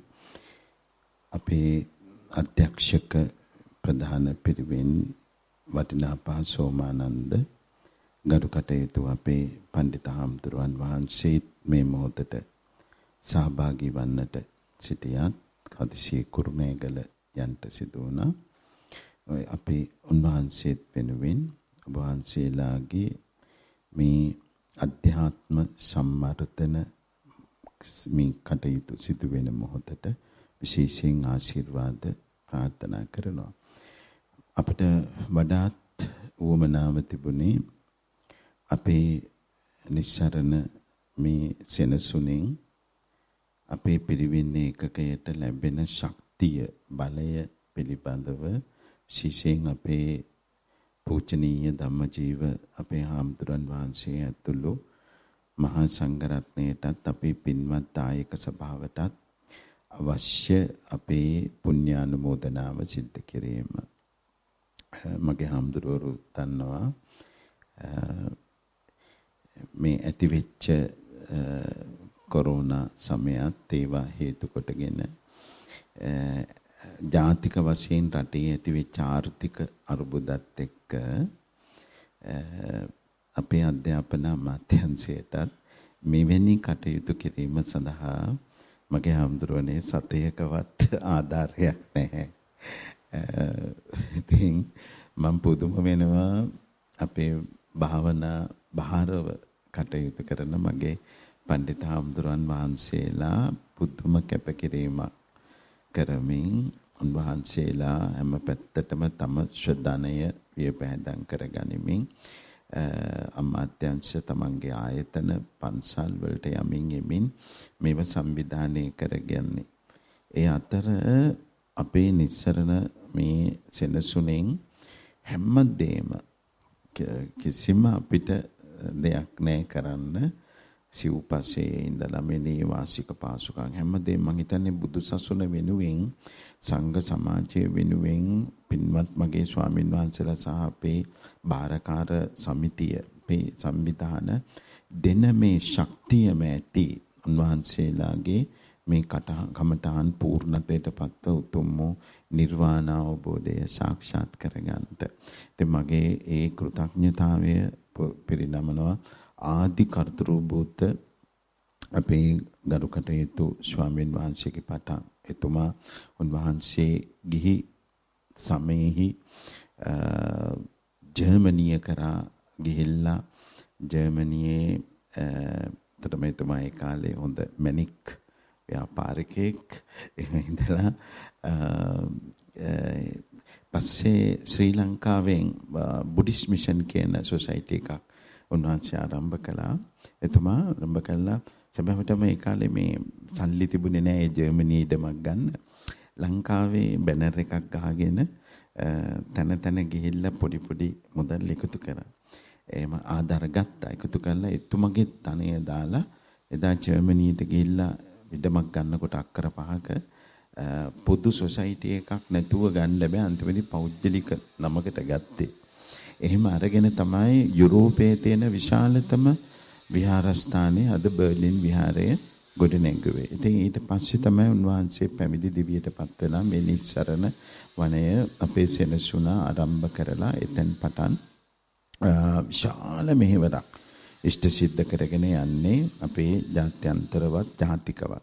ඒ ඇස්සේ අපේ උපදේශකත්වයට අනුශාසකත්වයට පත්වන වර්තමානයේ අපේ නායක හඳුරු ධම්මචීව අතිගෞරවනීය අපේ නායක හඳුරන් වහන්සේ ඊට අදාළව උන්වහන්සේ ප්‍රෞಢාවටපත් වෙලා බණ භාවනා කරලා බුරුම දේශයට ගිහිල්ලා එහි සිව් වසරකට අධික කාලයක් අත්විඳීම් ලැබලා ඉහළටම ඒ තත්වයටපත් වෙලා ඇවිල්ලා මේ මහා කාර්යභාරය සිද්ධ කරගෙන යනවා. ඉතින් ඊටම අදාළව අපේ පරදුරේ හාමුදුරන් වහන්සේලාත් මේ ගමනට ඇවිල්ලාද එකතු වෙලා විශාල කැපකිරීමක් තමන්ගේ යෞවනත්වයේදී මේ කරා පැමිණිලා ලොකු බලයක් හදාගෙන අද වෙනකොට අපිට ශක්තියක් දෙනවා. ඉතින් මේ පරාශය මේ මගේ හාමුදුරුන්ට අමුතු දෙයක් නෙමෙයි මේ භාවනා කාලය. ඉතින් මම මේ ප්‍රශ්න කමටහන් පිළිබඳව ගැටලු කියනකොට මම මේ අපේ පොඩි හාමුදුරුවොත් එක්ක මේ විහිළුවට කිව්වා හරියට භාවනා කරා නම් ගැටලු තියෙන විදිහක් නැහැ කියලා. එහෙම ඒක හරි වැදගත් මගේ හාමුදුරනේ. මොකද ඔක මේ මම ගොඩක් වෙලාවට මේ ටෙලිෆෝන් කෝල් වලින් බේරිලා ඉඳීම පිණිස බුත්තල බුදුගල්ලෙන ආරණ්‍යයට තමයි පිවිසෙන්නේ. ඉතින් අපවත් වෙච්ච නායක හාමුදුරුවෝ ඉද්දිත් ඉතින් අපේ නායක හාමුදුරුවොත් එක්ක ඔය දේවල් කතා කරනකොට උන්වහන්සේ කියන කියමන උඹලට මේක පිළිහිටලා නැහැ මේ ඇයි කියලා. ඉතින් අපේ අධ්‍යාත්මික වශයෙන් යනකොට අපිට අංශ දෙකක් තියෙන්නේ. ඒ කියන්නේ අපිට ඉන්ද්‍රිය ප්‍රත්‍යක්ෂය සහ අතීන්ද්‍රිය ප්‍රත්‍යක්ෂ. එතකොට ඉන්ද්‍රිය ප්‍රත්‍යක්ෂ මාර්ගය සසර ගමන, අතීන්ද්‍රිය ප්‍රත්‍යක්ෂ මාර්ගය නිවන් ගමන. අර අඤ්ඤාහිලා භූපනිසා අඤ්ඤා නිබ්බාන ගාමිනී කියන එකේ. එතකොට දැන් අපේ ග්‍රාමවාසී අරණ්‍ය වාසී කියන මෙතන ගැටලුවක් නැහැ. ඒකත් අපේ සමාජයට ගියාම මගේ හාමුදුරුවෝ පැහැදිලි කරලා දෙන්න ඕනේ. අපි දෙකොල්ලම එක ඒ ගමනක යන්නේ.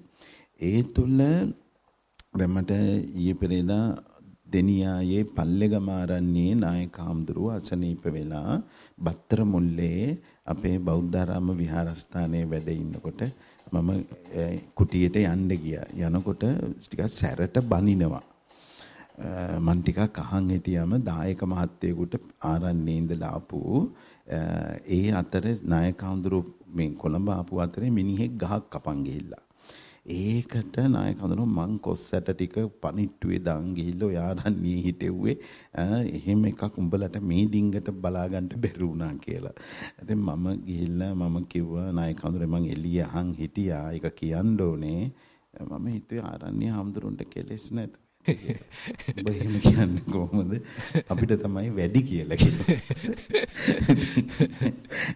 බොහොම ඒකලා නායක හඳුරුන්ගේ කකුලත් ඉදිමිලා ඉතින් මං අත ගාලා නායක හඳුරුගේ කකුලත් ඉදිමිලා ඕ ඉතින් ඒකට නම් කමක් නැහැ මගේ ඔළුව ඉදිමිලා නැහනේ කියලා කිව්වා. ඉතින් ඒ වගේ මේ හරි වටිනා දේවල් අපිට අධ්‍යයනය කරන් තියෙනවා. අපි එහෙම බේදනේ වාදනේ හැබැයි අපිට පුළුවන් ඒ කියන්නේ අර ඉන්න තැන මේ වාඩි වෙන විදි මේ ඔක්කොගෙම භාවනාවේ ඉන්න කිව්වා වගේ බුදුහාමුදුරුවෝ පෙන්නලා දුන්නේ නිවන් මගයි සසර මගයි දෙක තේරුම් ගන්න. අපි දැන් මේ උත්සාහ කරන්නේ අතීන්ද්‍රිය ප්‍රත්‍යක්ෂය ගොඩනගා ගන්න. දැන් අපිට තියෙන්නේ ඉන්ද්‍රිය ප්‍රත්‍යක්ෂ. ඉන්ද්‍රිය ප්‍රත්‍යක්ෂ තියෙන තාක් තමයි අපේ හාමුදුරුවනේ මේ ද්වන්ද චරණය කියන එක තියෙන්නේ. අපි කියන්නේ සාමාන්‍ය විඝටනාත්මක භෞතිකවාදී කියලා ඇත නැත කියලා කියන්නේ. ඒ තමයි ද්වන්ද චරණය. ඒ කියන්නේ එක ඇත දෙක නැත. ඊළඟට ත්‍රිකෝටිය කියන්නේ ඇත නැත දෙකම පිළිගැනීම. චතුස්කෝටිය කියන්නේ ඇත්තේද නැත නැත්තේද නැත කියනත් එක හතර. එතකොට බුදුදහම මේ චතුස්කෝටියට අයිති නැහැ. බුදුදහම කියන්නේ චතුස්කෝටික දර්ශනයක් නෙමෙයි. ඇත කියන එකටත් නැහැ, නැත කියන එකටත් නැහැ, ඇත නැත දෙකම පිළිගැනුමටත් නැහැ. ඇත්තේද නැත, නැත්තේද නැත කියන එක නෙමෙයි. ඇත කියන එක තියෙනවනේ శాశ్వතයිනේ. නැත කියන එක දන්න ඕනේ උච්ඡේද දෘෂ්ටියනේ. එතකොට ඇත නැත දෙකම පිළිගන්න එකත් තියෙනවා සමාජයේ. ඒක තමයි ත්‍රිකෝටිය කියන්නේ. දැන් අපි වෛද්‍යවරයෙක් ළඟට යන උපාසකම්මා ඒ උපාසකම්මගේ ලේ බ්ලඩ් චෙක් කරලා වෛද්‍යවරයා කියනවා ඔබතුමියට මේ සුගර් තියෙනවා. ඒ නිසා බොහොම පරිස්සමෙන් සීනි නම් කන්න මෙපා. ඔය පිටි වර්ග කනකොට පරිස්සමෙන් ටිකක් වෙන්න පාන් පෙත්තක් දෙකක් කන්න කියලා. ඒතර එකක් එපා කියනවා, එකක් ටිකක් කන්න කියනවා. ඒතර මේ උපාසකම්ම අහනවා ඉඳ හිට සීනි බණස් ගෙඩියක් කෑවට කමක් නැද්ද කියලා. ඒතර අන්න ත්‍රිකෝටිය. ඒතර එසේ නොවි චතුස්කෝටිය. ඇත්තේද නැත. බුදු දහම ඇර සියලුම ආගම් අයිති වෙන්නේ චතුස්කෝටියටයි. ඇත්තේද නැත්තේද මහා බ්‍රහ්ම ඇත්තේද නැත්තේද දෙවියන් වහන්සේ ඇත්තේද නැත්තේද මොනවාද කල්ප වෘක්ෂ හරි නැත්නම් තහනම් ගස් හරි ඇත්තේද නැත්තේද ඒක මෙහෙමයි. අපේ හාමුදුරුවෝත් අර අපි තර්ක කළ යුතුනේ. දැන් කෙනෙක් අහනවානේ මේ ලෝකේ මැව්වේ කවුද? අපි කියමු මහා බ්‍රහ්ම කිව්වා කියලා. එතකොට අපි අහනවා මහා බ්‍රහ්ම මැව්වේ කවුද? ඒක මොඩ ප්‍රශ්නයක්. ඒක හරියට අපිට ආලෝකය ලබා දෙන්නේ කවුද? සූර්යයා. අපි ඇහුවොත් සූර්යයට ආලෝකය ලබා දෙන්නේ කවුද? ඒ නිසා එතනත් ලොකු දර්ශනයක් තියෙනවා. ඒ නිසා කියන ප්‍රශ්න. ඒතර ඇත්තේද නැත්තේද කියන්නේ මෙහෙමයි. දැන් ගෙයක් තියෙනවා, මඩුවක් තියෙනවා, මැස්සක් තියෙනවා. එතන ලිප් තියෙනවා, ලිපක් තියෙනවා, අඟුරු තියෙනවා, සරන් කෑල්ලක් තියෙනවා. හැබැයි මිනිහෙක් පේන්නේ නැහැ. ඒතර අපිට කියන්න බෑ මෙතන මිනිහෙක් නැහැ කියලා. අපි තව මෙහෙම කියමුකෝ එච්චර ගන්න එපා. ඒ වගේම මඩුවක් තියෙන්න පුළුවන්, කඹයක් තියෙනවා, පිදුරු තියෙනවා, පුණක්කු තියෙනවා, වතුර තියෙනවා. හැබැයි හරකෙක් පේන්නේ නැහැ. හැබැයි අපිට කියන්න බෑ හරකෙක් නැහැ කියලා. ඒ වගේ නිර්මාණවාදීත් යමක් තියෙනවා. හැබැයි බුදුහාමුදුරුවෝ පෙන්නනවා බුදුදහම චතුස්කෝටියක් නොවේ. ඇත්තේද නැත්තේද කියන එකට අයිති නැහැ. ඒක තනිකරම විනිර්මුක්ත එකක්. චතුස්කෝටි විනිර්මුක්ත. දැන් මේ භාවනාවෙන් අල්ලගන්න ඕන තැන අපේ හඳුරන්නේ චතුස්කෝටිය විනිර්මුක්ත වෙන්නේ පාරමිතා වෙල 10 වෙනි එකේදී. උපේක්ඛා පාරමිතා.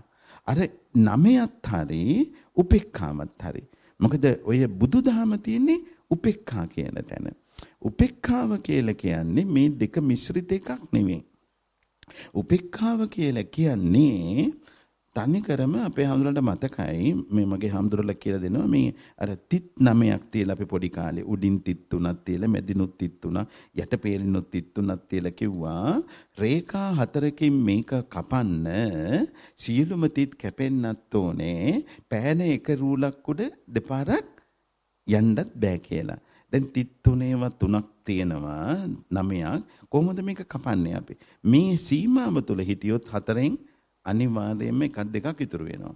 එහෙමනම් කල යුත්තේ මොකද්ද? උඩ පේලිය 3 කපාගෙන ටිකක් ඉස්සරහට යනවා.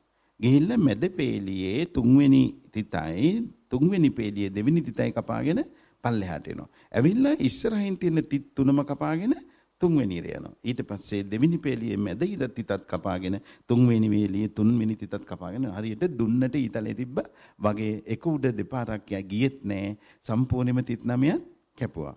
එහෙනම් අන්න ඒ විදිහට අපි සීමා අතික්‍රාන්තව හිතන්න ඕනි. දැන් මේ භාවනාවෙන් කරන්නේ අපි සීමා වෙලා ඉන්න තැන. දැන් ප්‍රශ්න එන්නේ සීමාව තුළ. එතන හාමුදුරුවෝ සීමා අතික්‍රාන්තව ඉඳගෙන අන්න අපිට උත්තර සපයනවා.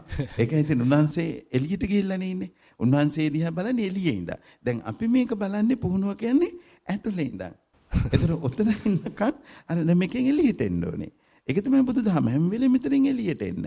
එළියට ඇවිල්ලා බලන්න. එතනයි තියෙන්නේ ඔබ සොයන දේ. එහෙම වුණොත් තමයි මගේ හැමදෙර මේ ගමන යන්න පුළුවන්. එතකොට අපි එතනින් එළියට එන්න මේ මසස නැතුව අතීන්ද්‍රිය දිබ්බ චක්කු අන්න දියුණු කරගන්නවා. එසේ දියුණු කරගන්නකොට අපිට පරාග පේන්නේ මල්වල පේන්නේ මොනවද?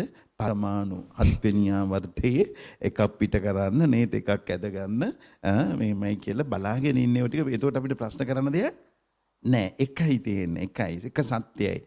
ඒ නිසා නිවනට යන මගේ සසර මගේ වෙනස් අනිවාර්යෙන් මේ මසසින් බලන තාක් ද්වන්ද චරණය තියෙනවා. ඇත නැත තියෙනවා. ඊළඟට චතුස්කෝටිය තියෙනවා. ඊළඟට චතුස්කෝටිය තියෙනවා අනිවාර්යයෙන්ම තර්ක කිරීම තියෙනවා. දැන් තර්කයේ දිනන්න බෑනේ කවදාවත්. තර්කය කරලා දිනන්න බෑ. තර්කයේ හැටි එහෙමයි. දැන් මම කියනවා තර්කය කියන්නේ පදනමක් නේ අපේ හඳුරන්නේ. සාහක භක්ෂක සියලුම සතුන්ට අං ඇත. එම නිසා හාවාටද අං ඇත. හඳුරන්න පුළුවන්ද නැහැ කියන්නේ. ආඳුරලා හාවෙක් ගිරලා මට පෙන්නලා ගියා ගෝවාන් නැහැ. මං කියනවා එනකන් ඉන්න කියලා. ඊට පස්සේ ආඳුරලා ඔළුව අතක ගා ඉන්න බලාගෙන ඉන්නවා මු මැරෙනවා. වයසට ගිහිල්ලා. ඉතින් කියනවා ආඳුර ඉතින් මු මැරිලා ගියානේ අං ආයේ නැහැනේ. ඉතින් අං එන්නේ ඉස්සෙල්ලා ඌ මැරුණාට මං පලිද? ඒක තමයි තරකය. ඒ වගේ ඕන පැත්තකට. ඕක නිකන් කාකතාල න්‍යාය කියලා කියනවානේ. එතකොට දැන් තර්ක කරන්න මොනවද ගොළුවන්ට තර්ක කරන්න බෑනේ. අපි ශ්‍රමණෝනතා තියෙන සහෝදර සහෝදරියන්ට තර්ක කරන්න බෑ. නේ? අතින් පයින් තර්ක කරන්න ගියොත් සංඥා භාෂාවෙන් මේක වෙනම වැඩක්. රණ්ඩු වෙනවා වගේ. දැන් ඔබට තේරෙනවා අනිවාර්යෙන් එනම් භාෂාවක් ඕනේ. භාෂාව තියෙනවා නම් මොනවද දෙන්න වෙන භාෂාවෙන් මේ වචන වලින් සත්‍ය දකින්න බෑ. එතකොට මගේ අඳුරලා භාවනාවේ වචන අල්ලගෙන දැන් මට ඇහුණ සතිය කියන්නේ මොකද්ද? අරෝ මේක නේද? දැන් අපේ නායක අඳුර සතිය ගිහිල්ලා ඉන්නේ කඩුවෙල. ඒ තායතනයක් තියෙන පොඩි දරුවන්ට පුහුණු වීම කරන. දැන් 25ත් එතන උත්සවයක් තියෙනවා. ඉතින් ඒ වගේ ඔබට දැන් තේරෙනවා අපේ භාෂාවේ මේ වචන වලින් සත්‍ය දකින්න බෑ. මේ තන්නේ බොරුවනේ. ඒතර වචන තියෙන නිසා තමයි සම්මුති තියෙන්නේ. නේද? කෝප්පේ පිඟාන සම්මුති තියෙනවා නම් අනිවාර්යයෙන් මෙතන දුකයි. දුක නම් ඒක සසරයි. එහෙනම් දැන් හදා ගන්න ඕන දේ තමයි මේ භාවනාවෙන් අතීන්ද්‍රිය ප්‍රත්‍යක්ෂය, අතීන්ද්‍රිය දිබ්බ චක්කු දිබ්බ සෝත දිබ්බ ගාන ආදී යාමට පස්සේ අපිට කිසිසේත් මෙතන ඇත්තේ නැහැ ද්වන්ද චරණය. ද්වන්ද චරණ විනිර්මුක්තයි. ද්වන්ද චරණ විනිර්මුක්ත නම් චතුස්කෝටික විනිර්මුක්තයි. චතුස්කෝටි විනිර්මුක්ත නම් අනිවාර්යයෙන්ම අතක්කාවචරයි. අතක්කාවචර නම් අභාසාත්මකයි. අභාසාත්මක නම් සම්මුති නැහැ පරමාර්ථයි. පරමාර්ථ නම් දුක නැහැ සැපයි. සැප නම් ඒක මොකද්ද? නිවනයි. ඉතින් ඔන්න ඔතන ඔය විදියට ගිහිල්ලා තමයි අපේ ප්‍රශ්න निराකරණය කරගන්නට ඕනේ. අපි මේ අපේ පඬිත හඳුරලා මේ නිවන් මාර්ගට යන මාමත පෙන්වන්නේ. එතකොට අර ඇස පෑදෙනවා ප්‍රශ්න වලට උත්තර නිකම්ම එනවා. දැන් අපිට එක ප්‍රශ්නයක් අපි පොඩ්ඩක් निराකරණය කරගන්න බලමු. සත්වයාගේ උත්පත්තිය මේ කවද්ද සිද්ධ වුනේ? දැන් අපෙන් කවුරු හරි ඇවිල්ලා අහන එකක් තමයි හාමුදුරුවනේ ඉස්සෙල්ලම සත්වයා ඉපදුනේ කවද්ද? නේ? දැන් මේ භාවනා කරන් ගිහිල්ලා අපි හොයාගෙන යනවා කියමුකෝ. අර මේක කවද්ද ඇති වුනේ? ඒක හරි ලස්සනට තියෙනවා විග්‍රහයක්. අපේ හාමුදුරුවනේ බුදුහාමුදුරුවෝ අනිත් අයත් එක්ක වෙන් වෙච්ච විදිය මේ භාවනාවේ. උන්වහන්සේ මේ වඩාගෙන යනකොට උන්වහන්සේට සරලවම පෙනිච්ච දේ තමයි ලෝකයේ මේ මිනිස්සු මුලා වෙලා. ඒ නිසා ලෝකයේ අය යන ගමන වැරදි. මොකද්ද? ලෝකයේ තියෙනවා මේ පැවැත්ම උන්වහන්සේ පෙන්ලා දුන පටිච්ච සමුප්පාදයේ වචන දෙකක්. මොකද්ද? එකක් පැවැත්ම අනිත් එක ඒක නැති කිරීම. එතන පටිච්ච සමුප්පන්න බවට තියෙන අවිජ්ජාපච්චය සංඛාර. අනිත් පැත්තට තියෙන්නේ අවිජ්ජායත්වේව අශේෂ විරාග නිරෝධා සංඛාර නිරෝධ නැති පැත්ත. දැන් මේක ඇති නැති දෙක බුදුහාමුදුරුවෝ පෙන්වුවා. එකක් තමයි සාපේක්ෂක බව. මොකද වචනේ? සාපේක්ෂක. කවුද සාපේක්ෂක භවයේ පියා? අහුව ගමන් කියන්නේ ඇල්බර්ට් අයින්ස්ටයින් අංකල් කියලා. පොඩි උන්ගෙන් නමුත් නේ බුදුහාමුදුරුවෝ. මොනවටද සාපේක්ෂකද? අපේ භෞතික විද්‍යාවේ නම් ඉලෙක්ට්‍රෝන, ප්‍රෝටෝන, පොසිට්‍රෝන, නියුට්‍රෝන. අපේ නම් මොනවද? පඨවි, ආපෝ, තේජෝ, වායෝ, ආකාශ. ආකාශ ධාතුවනේ මගේ හඳුළු විග්‍රහ කරන්නේ. එතකොට මේ හතර නිර්මිතයි. ඒවා සමානයිනේ. ඒවා සමාන බව අපි දන්නවා. ඒ කියන්නේ පුළුන් කිලෝවද වැඩියෙන් බර යකඩ කිලෝවද කියලා අහනෝනේ. පොඩි උන්ගෙන් පොඩි එකක පාඩ වුණේ යකඩ කිලෝ එක කියලා. ස්කන්ධය වශයෙන් අරගෙන බැලුවොත් එහෙම ප්‍රමාණය නේද පුළුවන් අපිට වැඩි. නමුත් යකඩ කැල හොයාගන්න බෑ. හැබැයි අපිට බැලුවොත් අපිට කියලා අපේ තියෙන ඒ පරිමාණයට අනුව මේ දෙකම විනාශ වුණත් එකිනෙකට ස්කන්ධ වශයෙන් සමානයි. එහෙමනම් කොහොමද මේ සත්‍යයේ මූලාරම්භය? අපි කවද්ද පළමුවෙන් ඉපදුනේ? මේ කියලා. එහෙම ඒ කතාවට උත්තරේ මෙතන තියෙනවා. මොකද්ද උත්තරය? බුදුහාමුදුරුවෝ හොයාගන්නවා එක දෙයක්. ඒ හොයාගන්න දේ තමයි මේ Nirodhayයි දෙක. එතන මම මෙහෙම අහනවා. අපේ හාමුදුරනේ පටන් ගැන්මක් තිබෙනවා නම් අනිවාර්යයෙන්ම තියෙන්න ඕන දේ මොකද්ද? සාපේක්ෂකව අහන්නේ. පටන් ගැන්මක් තිබෙනවා නම් මොකද්ද තියෙන්න ඕනේ? අවසානයක් තියෙන්න. ඕක තමයි අපේ උත්තරේ. අපි සරලව ගත්තම නේ. නමුත් ඕක නෙමෙයි උත්තරේ. පටන් ගැන්ම තැනම මගේ හාමුදුරනේ අවසානෙත් තියෙනවානේ. සමහරක් වෙලාවට ඕක නෙමෙයි තියෙන්නේ. දැන් මේ බලන්න දෙපැත්ත. ඒ කියන්නේ සාපේක්ෂකයි ලෝකය. පටන් ගැන්මේ සාපේක්ෂක උත්තරය කිසිසේත්ම අවසානයේ නොවේ. අපි හඳුරන්නේ. එහෙනම් පටන් ගැන්මක් තියෙන දේවල් තියෙනවා නම් ඒකෙම හිතන්න. පටන් ගැන්මක් තියෙන දේවල් තියෙනවා නම් මොනවද අනිත් පැත්තට තියෙන්න ඕනේ? පටන් ගැන්මක් නැති දේවල් තියෙන්නට ඕනේ. ඔන්න උත්තරේ. පටන් ගැනීමක් තියෙන දේවල් තියෙනවා නම් අනිවාර්යයෙන්ම ලෝකෙ මොනවද තියෙන්නේ? පටන් ගැනීමක් නැති දේවල් තියෙනවා. අවසානයක් තියෙන දේවල් තියෙනවා නම් මොනවද අනිත් පැත්තට තියෙන්න ඕනේ? අනිවාර්යයෙන්ම අවසානයක් නැති දේවල් තියෙනවා. එහෙමනම් විඥානියත් එහෙමයි. මට පුළුවන් නම් කියන්න ඔය කියපු පංචමහා භූතයන්ගේ එකක් හරි පටන් ගන්න තැන. පඨවි ධාතුවේ පටන් ගන්නම කොහෙද? අන්දරේ පුතාගෙන් ඇහුවා වගේ ඕ පුතා තාත්තගෙන් ඇහුවා වගේ ඕ. දැන් මගේ හඳුරන්නලා ඌව විද්‍යාව පැත්ත ඉවර කරලානේ නේද? එකම මූල ධාතුකවත් hydrogen, helium, lithium, beryllium, boron, carbon, nitrogen, oxygen, fluorine කියලා අවර්ධිතා වගේ තියෙන එකම මූල ධාතුකවත් පටන් ගන්නම කොහෙද හරි කියන්නේ? අවසානයේ කොහෙද කියලා කියන්නේ? එහෙම එකක් නෑ. එහෙමනම් තියෙනවා නම් මෙහෙම එකක් නැති පැත්තක් තියෙන්න ඕනේ. එන නැති දේ පැත්තට තමයි විඥානයේ අයිති අපි හඳුරන්නේ. එතන මේකේ පටන් ගැනීම සත්වයාගේ ආරම්භය ගැන කතාවක් නෑ. මොකද වෙන්නේ කල්ප ලෝක විනාශවලදී මේ අපේ ආකාශ ධාතුවත් එක්ක විඥාන ධාතුව එකතු වෙනවා. එකතු වෙලා නැවත සත්ව පදාර්ථ හටගත්තම ඊට දවස් සුද්දාෂ්ටකයේ ආපු ගමම විඥානේ ඒකට රින්ගනවා මෙහෙම යනවා. ඒකයි කිව්වේ සාගරවල මූදුවල ඇලදොල ගංගා ටැප් එකේ නේද මේ ඔක්කොගෙම තියෙන වතුර බින්දුව අරගෙන ගණන් කරලා ඊට වැඩිය පෘථග්ජනව හිටියොත් අපි උපදිනවා. එහෙනම් මේක නවත්තන්න උන්වහන්සේ කිව්වා ගම් එක අයින් කරන්න ඕනේ. ඒක තමයි දස සංයෝජන. සක්කාය දිට්ඨි විචිකිච්ඡා සීලබ්බත පරාමාස කාමරාග පටික රූපරාග අරූපරාග මාන දිට්ඨි අවිජ්ජා මේ 10 අයින් කරන්න තුනක් අයින් කරාම ඔන්න සෝවාන්. මෙතෙන්ට එන්න ඕනේ. ඒකයි මේ පිරිවෙන් ආම්දුරු ටික අල්ලලා කොහොමරි නේද නිවන් පැත්ත පෙන්න ගන්න මගේ ආම්දුරන්ලාගේ මේ තියෙන මහා භාෂය මේ පරිචය ලබා ගන්න නිසා මින් පස්සේ පොඩි උන්ගේ මැහුවොත් කොයිද ආම්දුරුනේ කෙලවර තියෙන්නේ කියලා නේද ඒක ලස්සනට පැහැදිලි කරන්න පුතේ මේකයි යථාර්ථය නිර්පේක්ෂක බවයි බුදුහාමුදුරුව පෙන්වන්නේ. ඒ තමයි නිවන.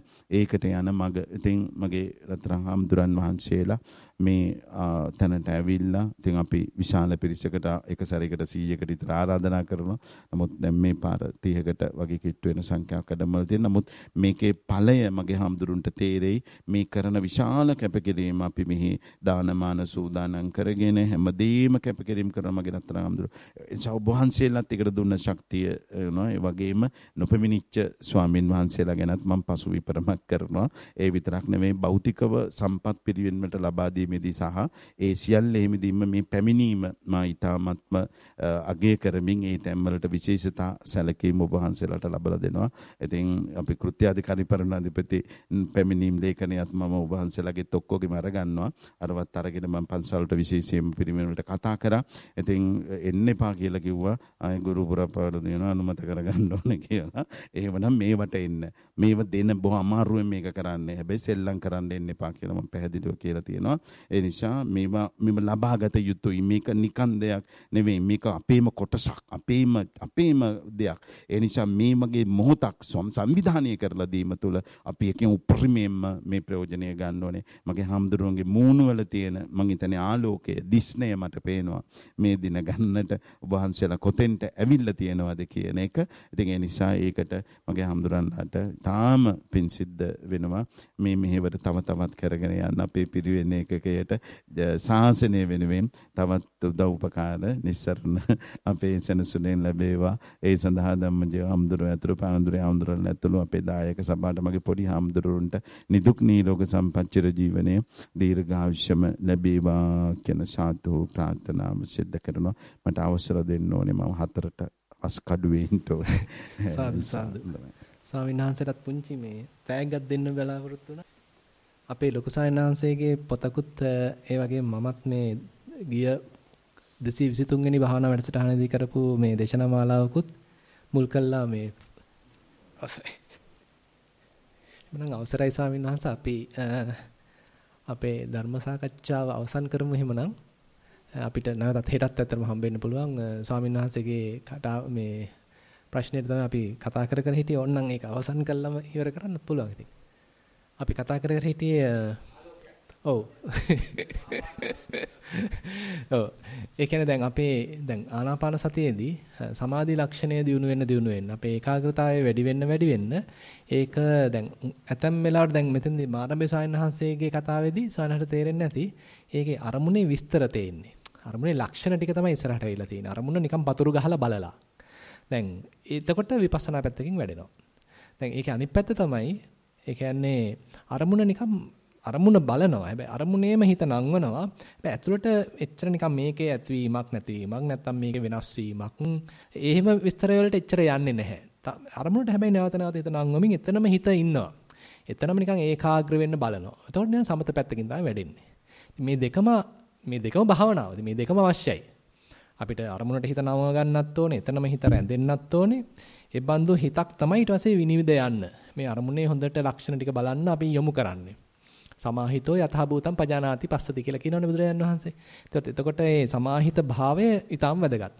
දැන් මේ සමාහිත භාවය වැඩිගෙන එනකොට ආනාපාන සතියේදී වගේ ආනාපාන සති නිමිත්තක් පහළ වෙන්න පුළුවන්. එතකොට ඒක මුලින් පටන් ගන්න නිකන් එක එක විදිහට එක එක වර්ණ වලින් වෙන්න පුළුවන්. ඉතින් ඒක තාම ස්ථිර නෑ. ඒ කියන්නේ තාම හොඳට තහවුරු වෙලා පදනම් වෙච්ච ගතියක් නෑ.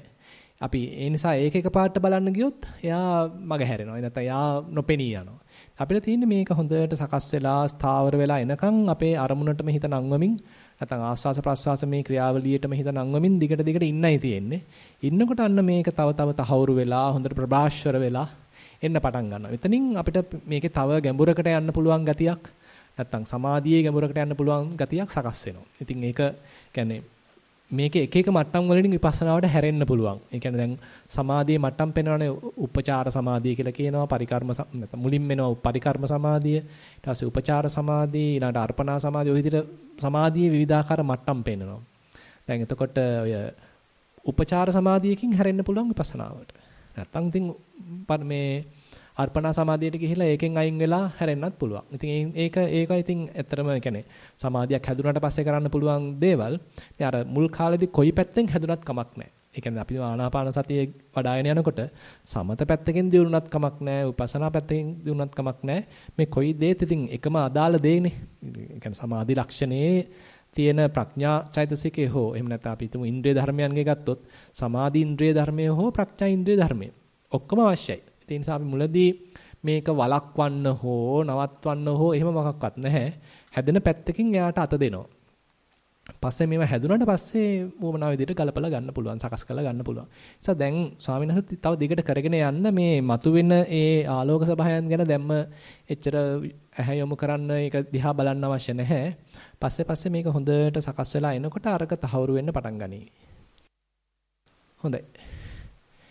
එහෙනම් අපි කාල වේලාවත් ඉක්ුත් වෙලා තියෙන නිසා එහෙනම් මාර්ගබේසයන්ස අපි අදට නතර කරමු. නැවතත් අපි සවස් 5ට අපේ ධර්ම දේශනාවකින් මුණ ගැහෙමු. සියලු ස්වාමීන් වහන්සේලාට තෙරුවන් සරණයි.